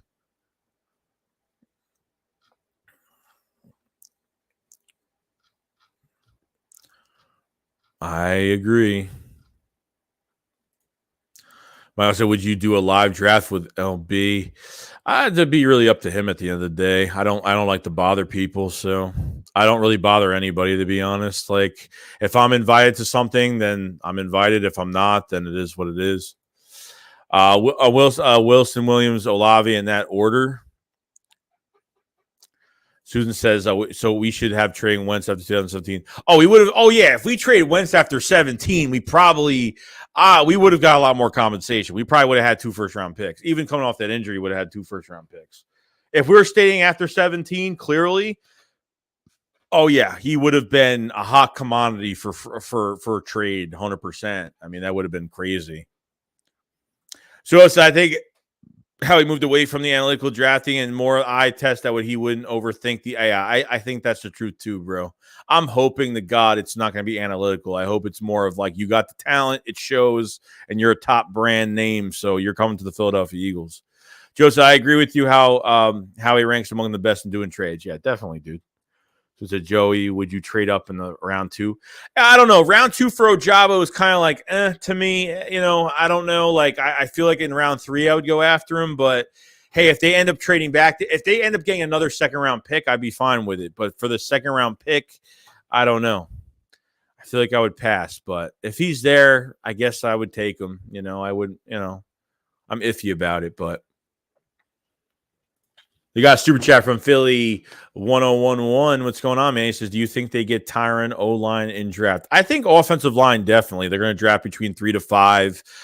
They're definitely going to get in probably a right guard, most likely. I could see that happening.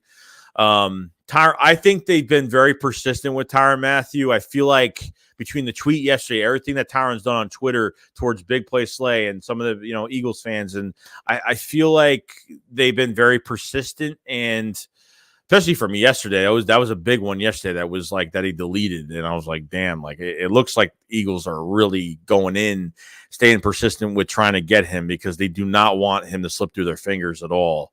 So I think there's a good shot. It's a good shot right now. It's looking really good right now. I'm feeling good about it right now. So that's all I could really say about it. I'm not going to make any promises and say, oh, it's guaranteed. It might not be guaranteed, but I feel it's getting. I'm starting to like it a little bit more. As the time goes on, I feel like it's getting there. I feel like it's getting there nicely. So we'll definitely see. We'll definitely see.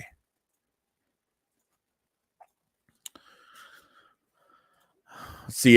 Dave says, I do think Hutchinson had a lot to do with Ojabo's success, but he will be a beast.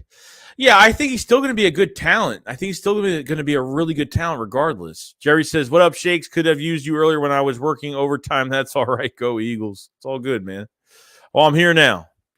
We've already been over 2 hours in the stream already. 159 people in the chat going strong right now. If you guys haven't subscribed, subscribe to the channel. Go for it. Hit it.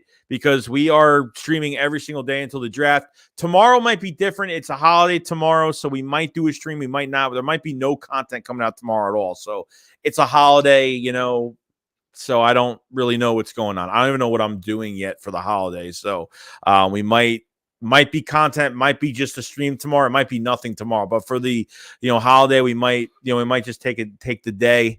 I'll be on standby just in case anything happens, but I doubt anything's gonna happen on a holiday. But we'll see what happens.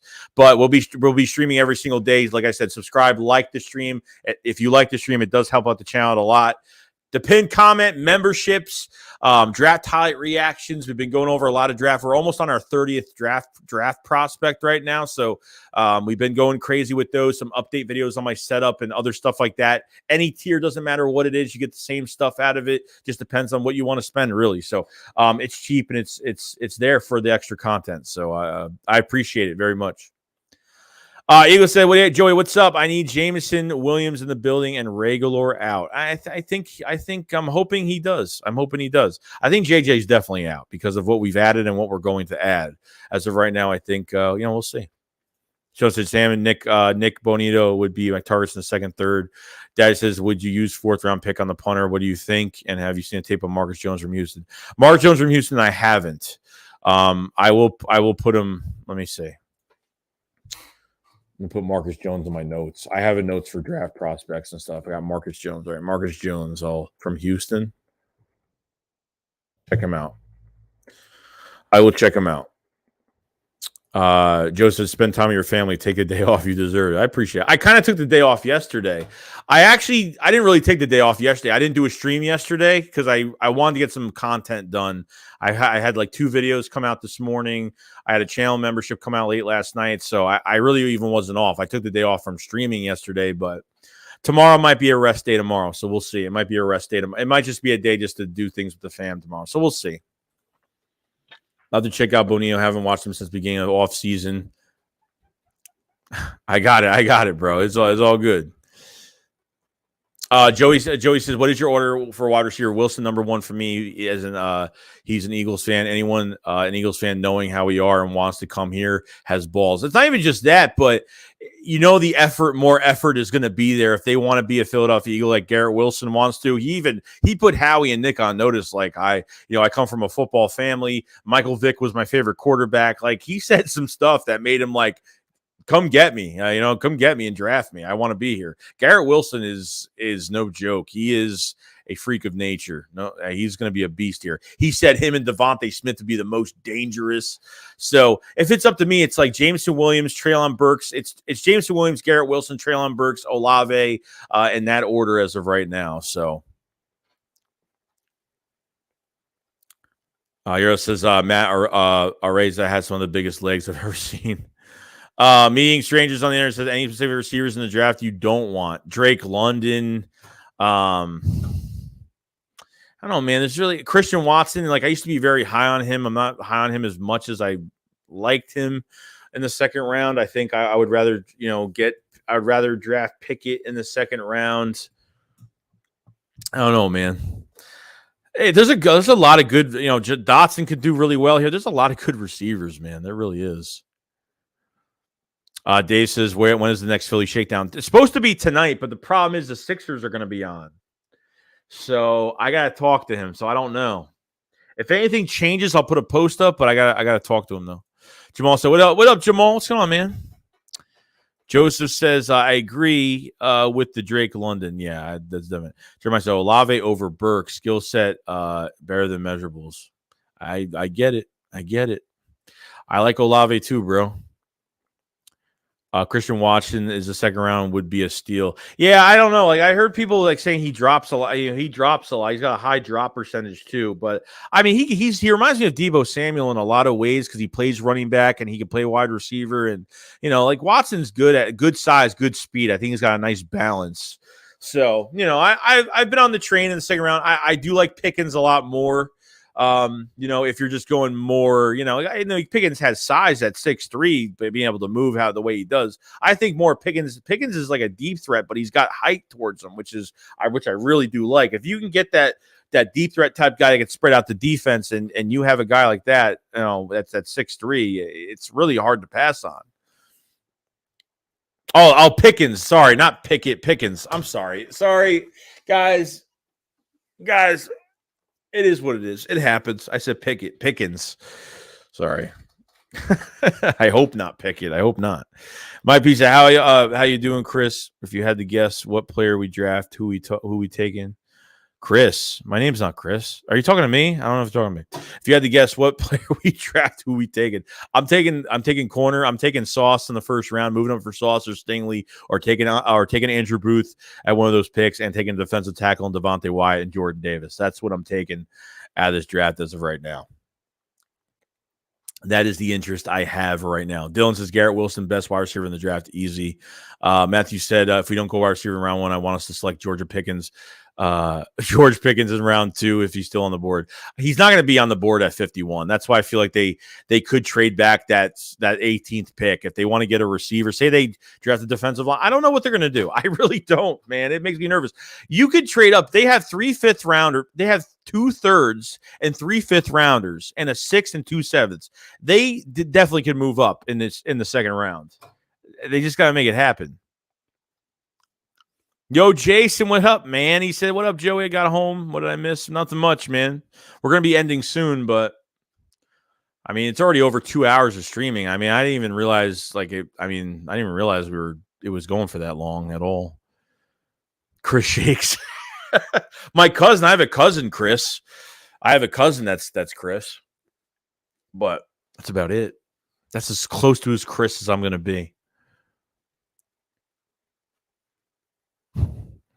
So it says, what do you think of Dulcich at tight end from UC? I think he's a beast. I think he's the second best tight end in this draft behind Trey McBride. But I don't know if the Eagles would be that high. I don't know where is Dulcich going to go late first, or is he more of a second round pick? James said, Howie's great moving money, making trades, but drafting players. There's all where the problem is. Our Super Bowl run and the great example, signed great, but drafting not so well. My piece said, you think that we make more trades before or on draft night, Joey? I think it's going to be on draft night. I think they made the trade they wanted to make, unless they want to make another one just to be on the safe side. So it's done. It's a done deal. They don't got to, because there's more pressure. You could take advantage of other teams in the draft because of the pressure, and like they're, a certain team is picking, and you could take advantage of those times. Dylan Dylan says, "What are the odds of both the OSU receivers are off the board at 15? If we can get Olave or Wilson, I'll be totally fine. I think one of them will be there. I think Olave or Wilson will be there at 15, 100%." Guy says, "The wide receiver Kentucky is close to the Debo. He's all small, but if we get him, he round 3. Who is that receiver from Kentucky? I think I did a channel membership on him. Who's the receiver from Kentucky? Is that Davis Bell? Is that David Bell or no? That's not David Bell? David Bell's going to be a second-round pick this year. 100%. Got the size, too.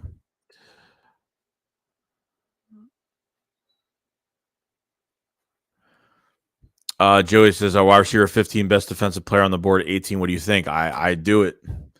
I do it 100%. So we need another tight end. Yeah. Plus, no tight end selected until the second round. Oh, so Trey McBride's supposed to be a second-round pick this year, too. Yeah, Wandale, I've watched a little bit. I'm going to have a channel membership on him. I've watched a little bit on him, but I do like him in the third round. I think he's got good size, good hands, moves really well. Wandale Robinson. Oh, that's the one from Kentucky. Oh, so I didn't go. All right, so I didn't cover him yet. So he's the one from Kentucky. Okay. I might have got him confused with somebody else. Wandale is like Debo Samuel.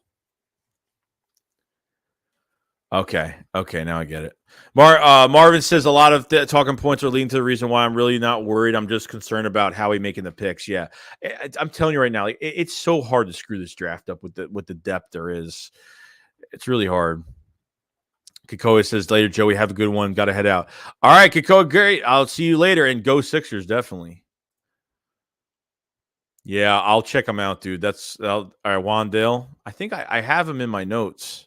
I think he's the next guy on my list, honestly. I think he is.